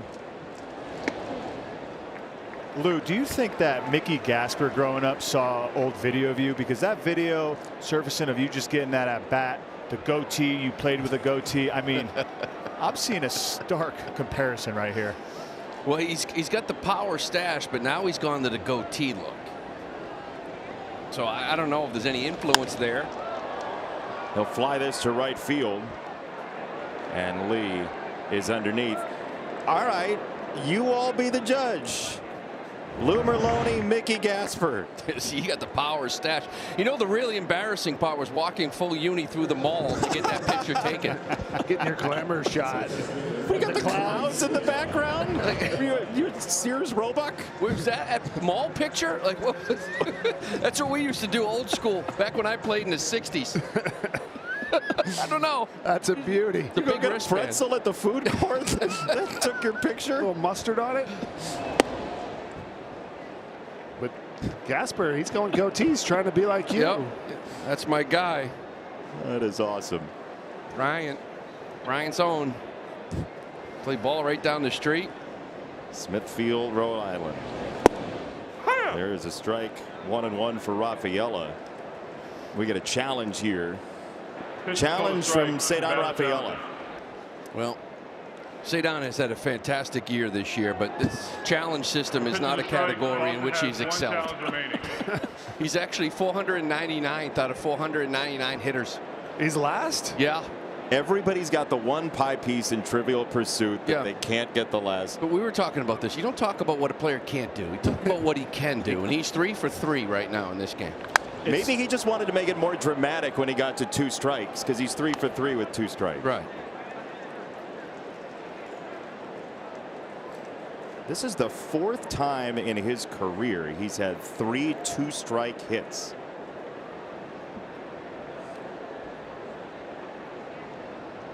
In a single game. This bid to second base is Basabe. You know what? Was it one more time? How big Russell jersey. How big is that wristband? Meet me at the map. Take home a piece of the game. Bid on game used jerseys, baseballs, bases, and more at auctions.mlb.com. baseball.com. There's some great stuff there if you're into memorabilia. Jake Bennett wants to have short memories of every half inning, evidently. He is the 4th major league pitcher this year with 5 straight innings of 10 pitches and under. So 4 guys have done that. 5 straight innings, 10 or fewer pitches. 2 Red Sox, Brian Bayo, did it earlier this year as well. That pitch is hit to right field, and Abreu tracking it back. He makes the catch, and 1 away. Sunday Night Baseball on NBC is brought to you by Liberty Mutual Insurance. Only pay for what you need. You know, in the World Series, what they always say, best of 8. That old phrase. 4-3-1 was the record in the 1912 World Series. There was a game because of curfew that was called due to darkness, so they had to play a game 8. Fenway Park, in its first ever season of use, hosted 5 World Series games in 1912. A tie. A tie. So we asked Chad Tracy before the game. Well, I don't need to include you guys in the silly question. I asked Chad Tracy before the game, when's the last tie you were a part of? And he actually was at the 2002 All-Star game that ended in a tie. His dad was there as an extra coach. And so Chad, who was in high school, was just in the stands hanging out at that tie. I played in a tie. When? What? Japan. Really? Yeah, same thing. Curfew. Fans had to get home. I played in Yokohama. How'd you feel about that? I didn't. I had watched Mr. Baseball, so I knew that it happened. So I was aware of it. A little strange leaving the ballpark in a tie. Yeah, that's a weird one. I have not been a part of one, but I did watch the All-Star game and was very upset. Were you? Yeah. That's when they changed the format after that. It meant something after that. You said it's strange to be leaving a ballpark in a tie. What are you going to do tonight? How are you going to handle it? Take it off first. Going to take this off and fly to Miami right after no this. No ties in baseball. This to shortstop. Monasterio, tough play. He whistles it off of Contreras down the first base line. 2 bases, maybe 3. Here goes Causon to third, and that goes sailing over the head of everybody and on a play. The Little League World Series is going on, and it's a Little League home run for San Francisco. Their starter today played in Williamsport. They get their 4th run, hearkening back to Williamsport. And this is a bit of a spark. This is hustle all the way from Christian Koss. He's a guy who plays hard. This was an incredible attempt right here. Monasterio almost makes a complete robbery, but the Contreras missing the pick and the hustle to go to third, and there you have it. That didn't look as pretty as the rest of this game for the Red Sox. Yeah, I guess they'll probably go as a hit and a couple errors here, but Monasterio trying to throw that one hop. Right, just threw it a little bit too close from Contreras. It hit Cost's body. And they get within a run. And I'd like to see Abreu. Was he backing up before the throw? Because that's one where you know it's going to be close. You hope he's a little closer than that. Cost takes advantage of the ball being so far away from everybody. Fellas, I'd like to see the end if they could follow the camera, the ball into the well, because it was chaos down here. Oh, was it? We had monitors flying everywhere. I'm ducking. You good, Riz? Yeah, everything's okay, fine. man? Everything's Yeah, fine. how's We're your up and pinky? running. Pinky's fine. Just on to the next. Did the ball go by you so closely, like close shave, that it ripped off another portion of your sleeve? 2 strikes on Basabe. Here's the throw. Let's see if we can see Anthony Rizzo holding on for dear life. Chaos. One of the monitors was flying. Got tangled in the headset. Everything's fine. Clearly, you're not shook. 0-2 is inside, a ball and 2 strikes. Anthony Rizzo's 223rd hit by pitch of his major league career. Now, this is a 5-4 game as the former Red Sox minor leaguer Christian Koss finds his way home. There's a fly ball to right. Abreu, good read. 2 down. At Ace, no matter how you grill, we've got the perfect one for you. Because only your local Ace has all the best brands in one place, like Weber, Big Green Egg, Traeger, and Blackstone. That sounds pretty perfect. Ace is the place with the helpful hardware, folks.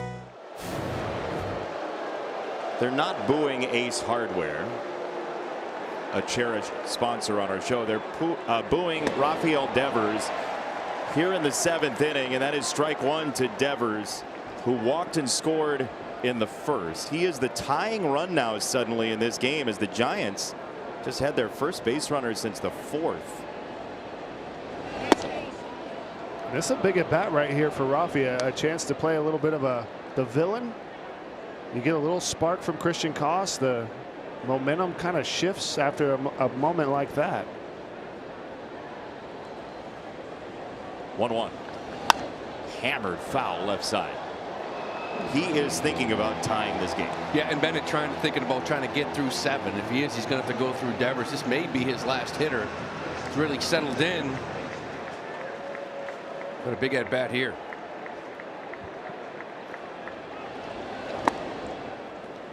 Tyron Guerrero has been warming up in the Red Sox bullpen. A hard throwing right-hander.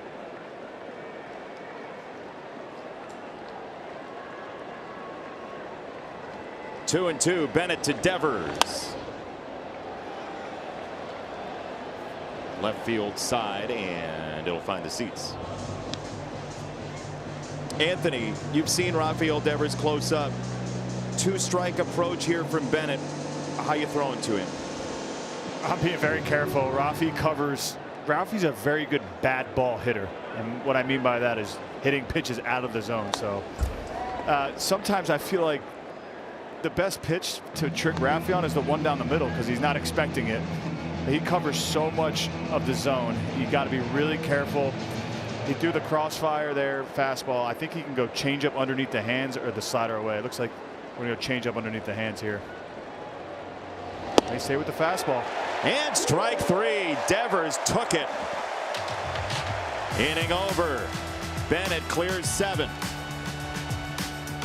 Fastball down. The ultimate goal of an MLB fan, seeing it all. The MLB Journey to 30 sweepstakes presented by T-Mobile is the ultimate bucket list item. Enter now for your chance to win trips to all 30 ballparks. Yes, all 30. MLB.com/journey to 30 sweeps. You never know when a baseball may visit you at an MLB park. Sam Henches a little bit up with ball 1 to Abreu. Ball just visited James Jean in the face. One got away. Isner just completely whiffed that one. Got his umpire cooked. James ready to go. A baseball player back in the day, turned umpire from down in Florida.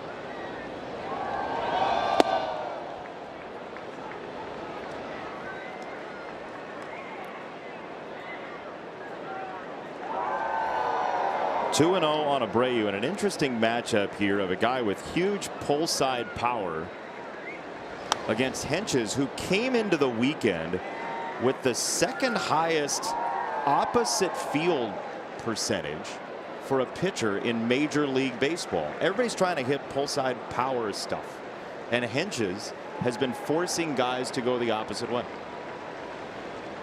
You normally here at Fenway Park, you wouldn't want to do that to a lefty. There's a pull side ground ball.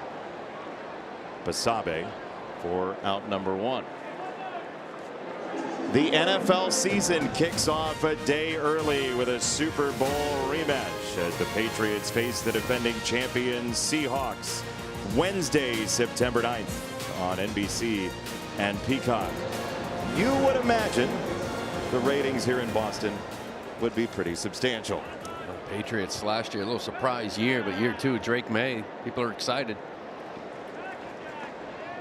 Are you excited? Sure, it's football season. What do you got on the Pats this year? You feel good? I do. Tough schedule. That's the biggest difference. Last place schedule last year, tough schedule this year. They'll be better. I don't know if the record will be as good. Strike 2 on Wilson Contreras. So you can see Chapman out there now, up with Guerrero. Yeah, 3, 4, 5. He has the ability to bring him in the 8th because of Guerrero and Eric Miller out there to kind of get the bottom third. Every win matters for the Red Sox, who are 3 games back entering play today of the Yankees for that home wild card position, that 4 spot in the American League. The Red Sox right now have the tiebreaker at 5-4. 4 games at Yankee Stadium coming up this weekend, including a doubleheader. There's a shattered bat on a foul ball third base side. Ahmed, what happened in the Yankee game? Yeah, well, we showed you it was 7-2 after the Chas Chisholm home run, and then in the 8th, Trent Grisham, his 18th of the year solo home run, just for good measure. 8-3, the final score, so 3.5 now between the Boston Red Sox and New York Yankees. They have yet to update the games back. Maybe in rebellion. You keep hearing Yankees dealing with injuries, and now Judge is out, and that looks like setback for Stanton. Bellinger's out. Weather's hurt last night. Then you look up and they just keep winning. Spencer Jones hitting it better since coming back up from AAA, and the pitching has been phenomenal. Should get Fried back soon too, but they seem very vulnerable right now. But every time you look up, they win a ball game. Cody Bellinger back today for the Yankees. You're saying you don't shed a tear when the Yankees have a pile of injuries. You're I don't think anybody empathetic. in this ballpark does. Exploit the weakness. Swing and a miss. Strike 3. Contreras goes down. 2 away. Oh, see, don't cry. Don't cry for the Yankees. Don't cry for anybody. The American League is the land of opportunity. I do think the 3 of you would look great in a bow like that. Get Rizin one of those maybe before the game's up. See if we can borrow it. We got time. 2 out. Here's Durbin, and a swing and a miss. Could just take my sleeves that I have in the hotel room and put them on my head. You kept the sleeves that you cut off your shirt? Of course. What are you going to do with them? Good headbands. Okay. Come on, Jason. That's a called strike. No challenge. Red Sox only have 1. Typically, teams, when they're up, like to use the challenges for their pitchers. All other things equal. Yeah, now, kind of, 130 games deep, you start seeing strategies, and you're absolutely right. You're up 1. You like to save that for the bullpen. On a big call missed late. That one's right there. A fastball for strike 3 and a 1-2-3 inning for Henches. 5-4 at Fenway. Time now for This Changes Everything, presented by Universal Orlando Resort. Jake Bennett, Lou Merlone, got back on the horse after the first inning and was nasty. Well, yeah, he settled in after that first inning, was really efficient. Gave you 6 outstanding innings, pounded the strike zone. It was quality strike 1, so if there were swings, it was quick outs. And that changeup started coming into play. The sweeper, 5 swing and misses. 27% swing and miss rate. He was really good in his last 6. Tyron Guerrero, the flame-throwing right-hander, here in the 8th. Gets a first pitch ground ball. Monasterio at short. His first throw since the inside the park Little League home run, and a safe call over at first base. Buddy Kennedy hoofing it down the line, and he is on. It's an infield single for Kennedy. That ball placed, and it's a good call. Just in that hole, kind of sat back on it a little bit, tried to get that strong throw. That little pat in the glove was enough for him to be safe at first. And Buddy hustling all the way right here. This is just a routine ground out that he hustled into a single with that glove pad. Maybe Monasterio in his head a little bit after the one that got away. Speed never slumps, fellas. You would know about that, huh? Never. I'm just jealous. I was always jealous of the speed guys. This kid Guerrero's been impressive. He got hit around the other day against Toronto. Gave up 4 runs and didn't record an out, but the other 29 outings is a .9 ERA. 102 you see often. Power sink. It's 99. You know, in that outing, you saw 98, 99. It was still really good. But it wasn't 102.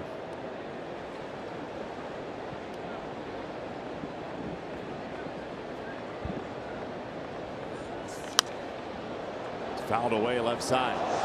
He's hitting triple digits here, and that's not even a four-seamer. That's a sinker at 100, painted away.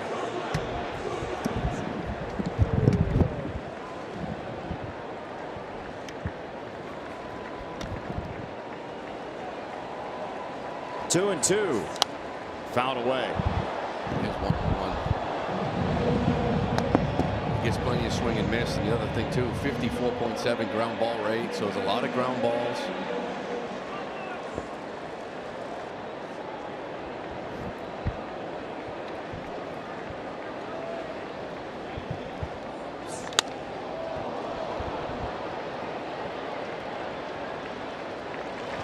That's into right field and out number 2. Out number 1, I should say. Split to go with it. A little slider he'll show at times, but. Yeah, when you're diving in just kind of to the numbers with Guerrero, everything is just bright red. 94 percentile and extension, ground ball rates up there. Fastball velo 99 percentile. The biggest thing for him was he's 35 years old. His journey. Came up with the Marlins and just walked everybody. Spent some time in Japan, the Mexican League, back in Japan. And since he's been here, he's been a strike throwing machine. And it's challenging when you're generating that much torque to have command, to throw 100 and locate. It's rare. It's popped up and foul. Credits a lot of work with Chapman. You know, Raldis was a guy that struggled throwing strikes, came here and they dialed him in. He's worked with him a lot. Now there's this power arm that's throwing strikes. You go right-handed 100 plus to left-handed 100 plus here in Boston. You got to feel good going to any playoff series with those guys at the back end. Well, you throw Eric Miller in there with him. Another lefty can touch 100. That's inside, 2 balls and a strike. And I mean, look, the bullpen ERA is the best in Major League Baseball entering play today.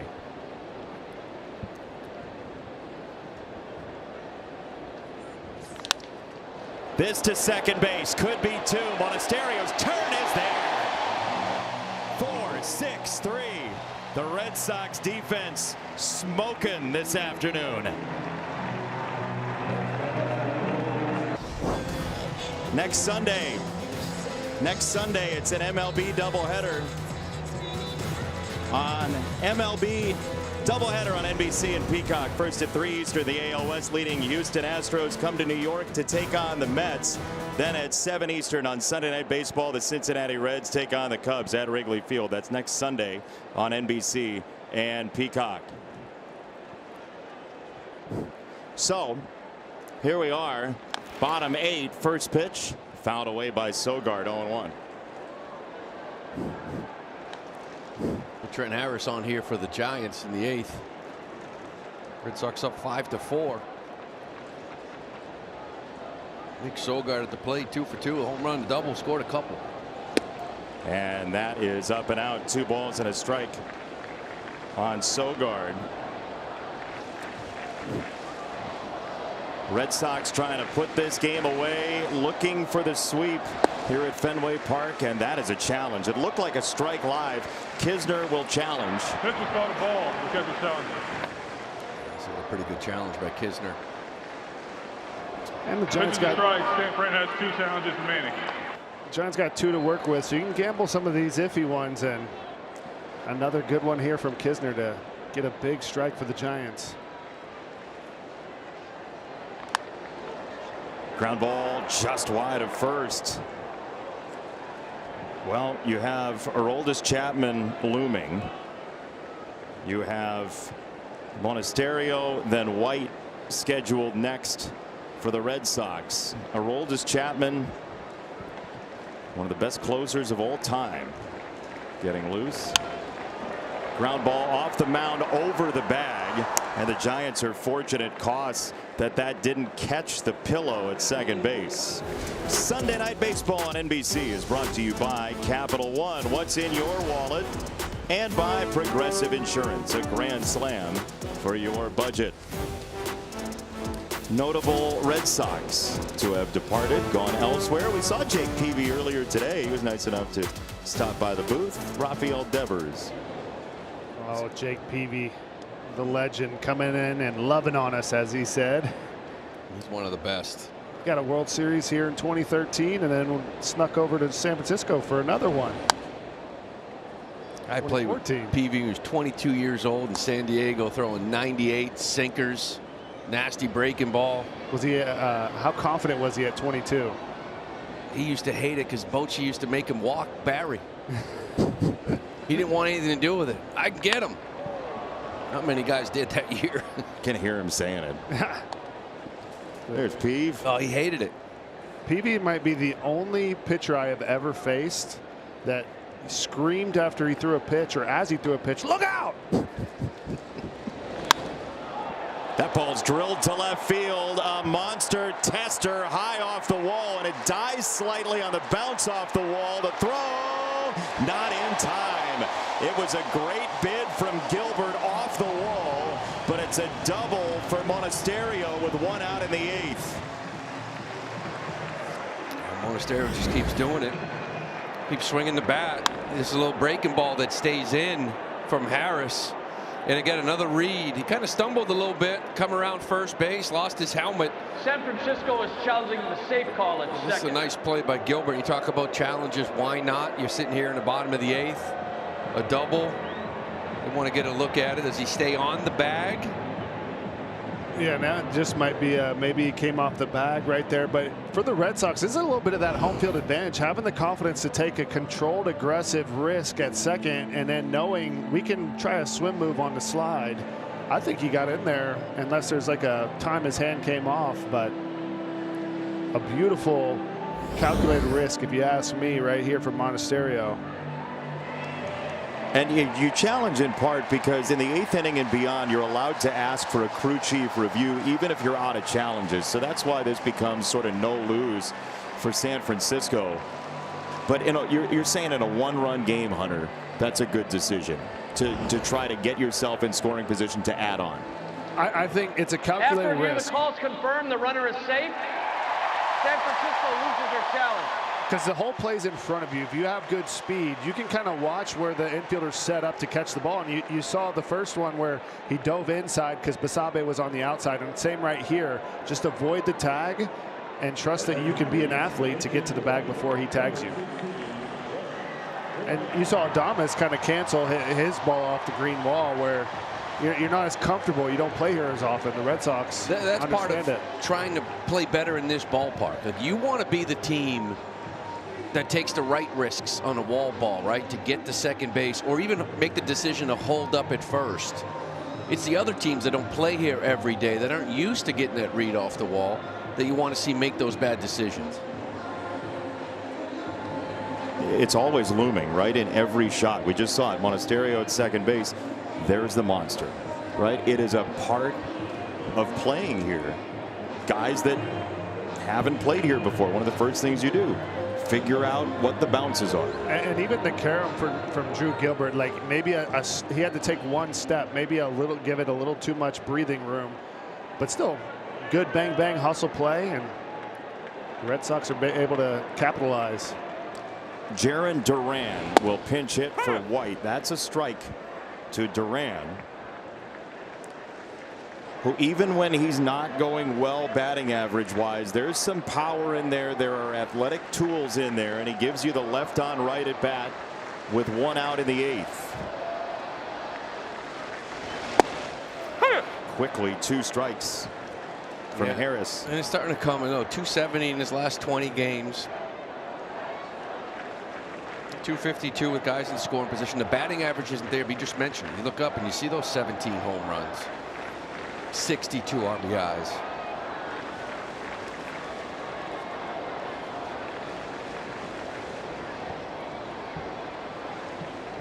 Oh, that's a one hopper and just chested down by Kisner. He was 4 innings late for our Premier League promo, but that was really well done. And a big block too from Kisner, right? 1 out, want to stay everyone on second base. You'd love to get him over there to third. Just throwing your body at him, keeping that arm tight to his body to keep in front of him. It's not often you have one bounce that far in front of home plate.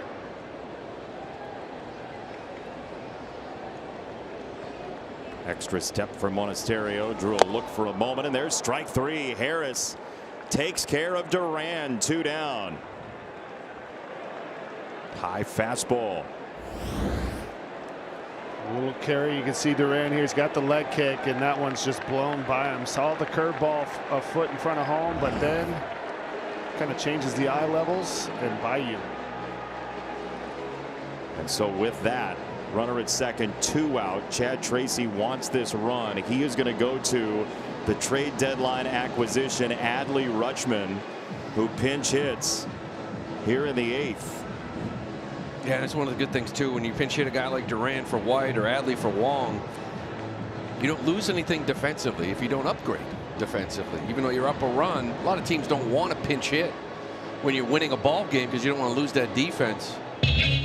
But you get Duran's defense in left, Adley behind the plate. And he's settled in here in this homestand in a couple of games, got some first hits, his first home run. It was just a matter of time when that trade was made. He was still on the IL and only had a couple rehab games. We know he's out a couple of weeks, but it was going to take some time, and it did. He's looked a lot better here recently.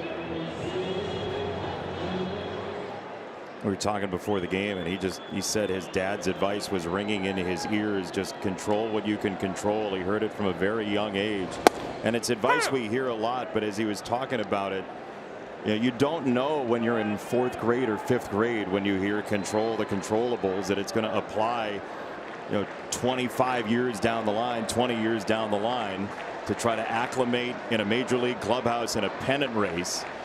As the 0-1 is right back to the mound. Harris to his free hand to get out number 3. So we will play the 9th in a 1-run affair. Aroldis Chapman is up next.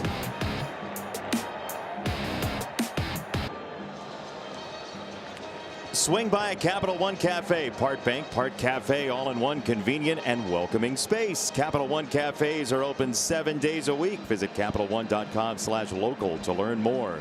What's in your wallet?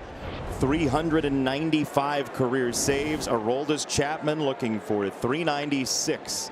It's Jung-Hoo Lee first. And the first pitch is down a ball. No challenge from Adley Rutschman, who's just checked in behind the plate. Anthony Rizzo, you played with Chapman, 14 at bats against him. What are you looking for? I'm looking for this pitch right here to be a strike and to put it in play. It's a violent 100 he comes at you early on. He throws, you see right there, it's 94, but I know when he gets behind, he wants to throw strikes. He does not want to walk guys. He doesn't want to put anyone on. So selectively aggressive. You got the benefit of a low strike there. It's 1-2 on Lee. And interesting with 2 challenges for Jung-Hoo not to challenge that one, but yeah, it's down. The biggest thing for him is strike throwing. Year 1 last year. Remember, he came into the year last year. He wasn't exactly the closer. Like he struggled the year before, but the biggest difference, first pitch strike percentage, 70% last year. This year down a little bit at 65, but getting ahead, throwing more strikes. And at 38, it's just impressive.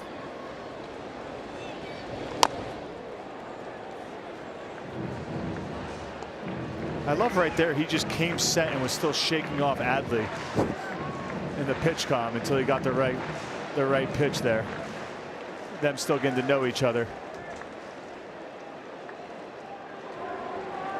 1-2 from Chapman to Lee in a 1-run game.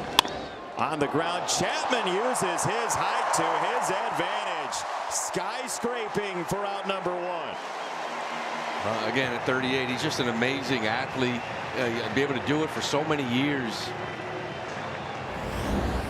It's always tough when you're on the road and you're going down the elevator and about 8 in the morning to get your morning coffee, and he's waiting for you and he's already sweating. He has a workout in the morning on the road, comes to the field, does it again. He's just a machine and a physical specimen. It's interesting. It might be the only guy I've ever seen with a highlight clip of him lifting weights in the gym. Yeah. It's just, here comes the missile, and here's what he's doing in the gym. And it's just an incredible work ethic to have this kind of consistency as Chapman. And he's evolved too in the game. He used to just be pretty much mostly all fastballs. You would rarely see the split like you saw there, or the slider. If you saw that, it was always a good sign. But now he's just adapted to everyone throwing hard, and he's throwing the slider more. He's throwing the split more, and he's having success with them. He went slider first. He goes slider here again after the second pitch, high fastball, 2-1. 17 years in the league. Guys are hitting 197 off him this year. Only once in a 17-year career the guys hit over 200 off him. And that was an even 200 batting average against. Wow. He's just been dominant. Slider again, 2-2.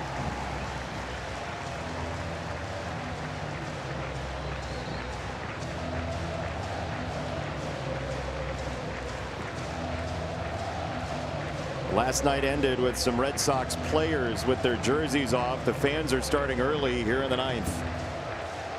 Red Sox gunning for a sweep thanks to Abreu yesterday. 2-2. On the ground, second base. Sogard on the grass has out number 2.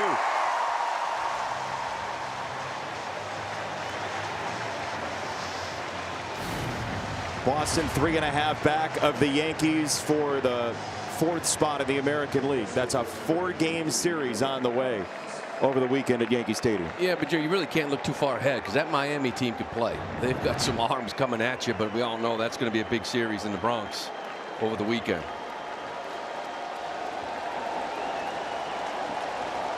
Two down, Jonah Cox. First pitch, swing and a miss. Jonah Cox has had a very nice afternoon. A homer and a single in his first 2 at-bats.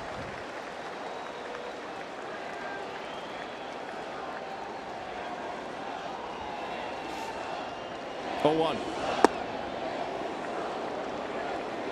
little bit low, not worth the challenge for Adley Rutschman.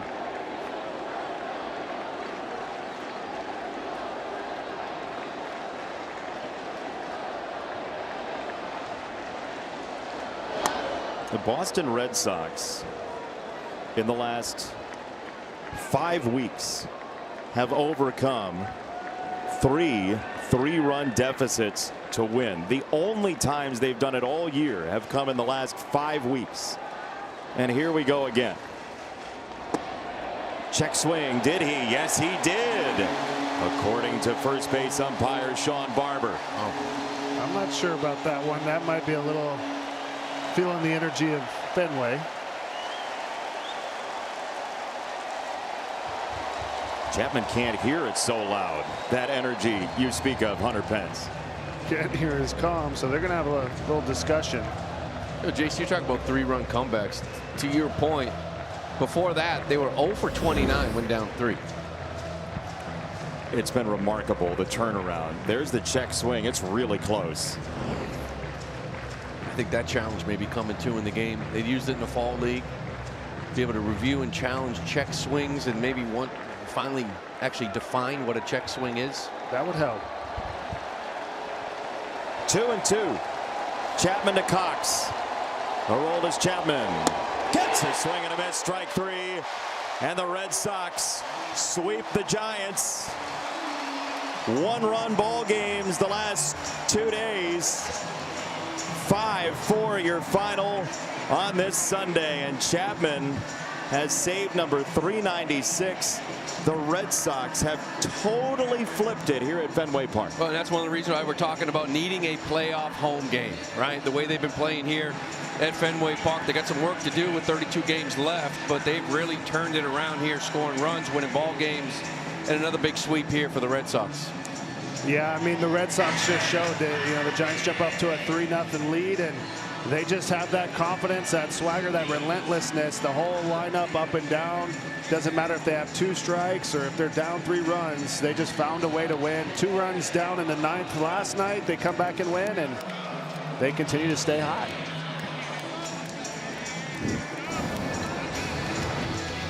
5-4 your final score.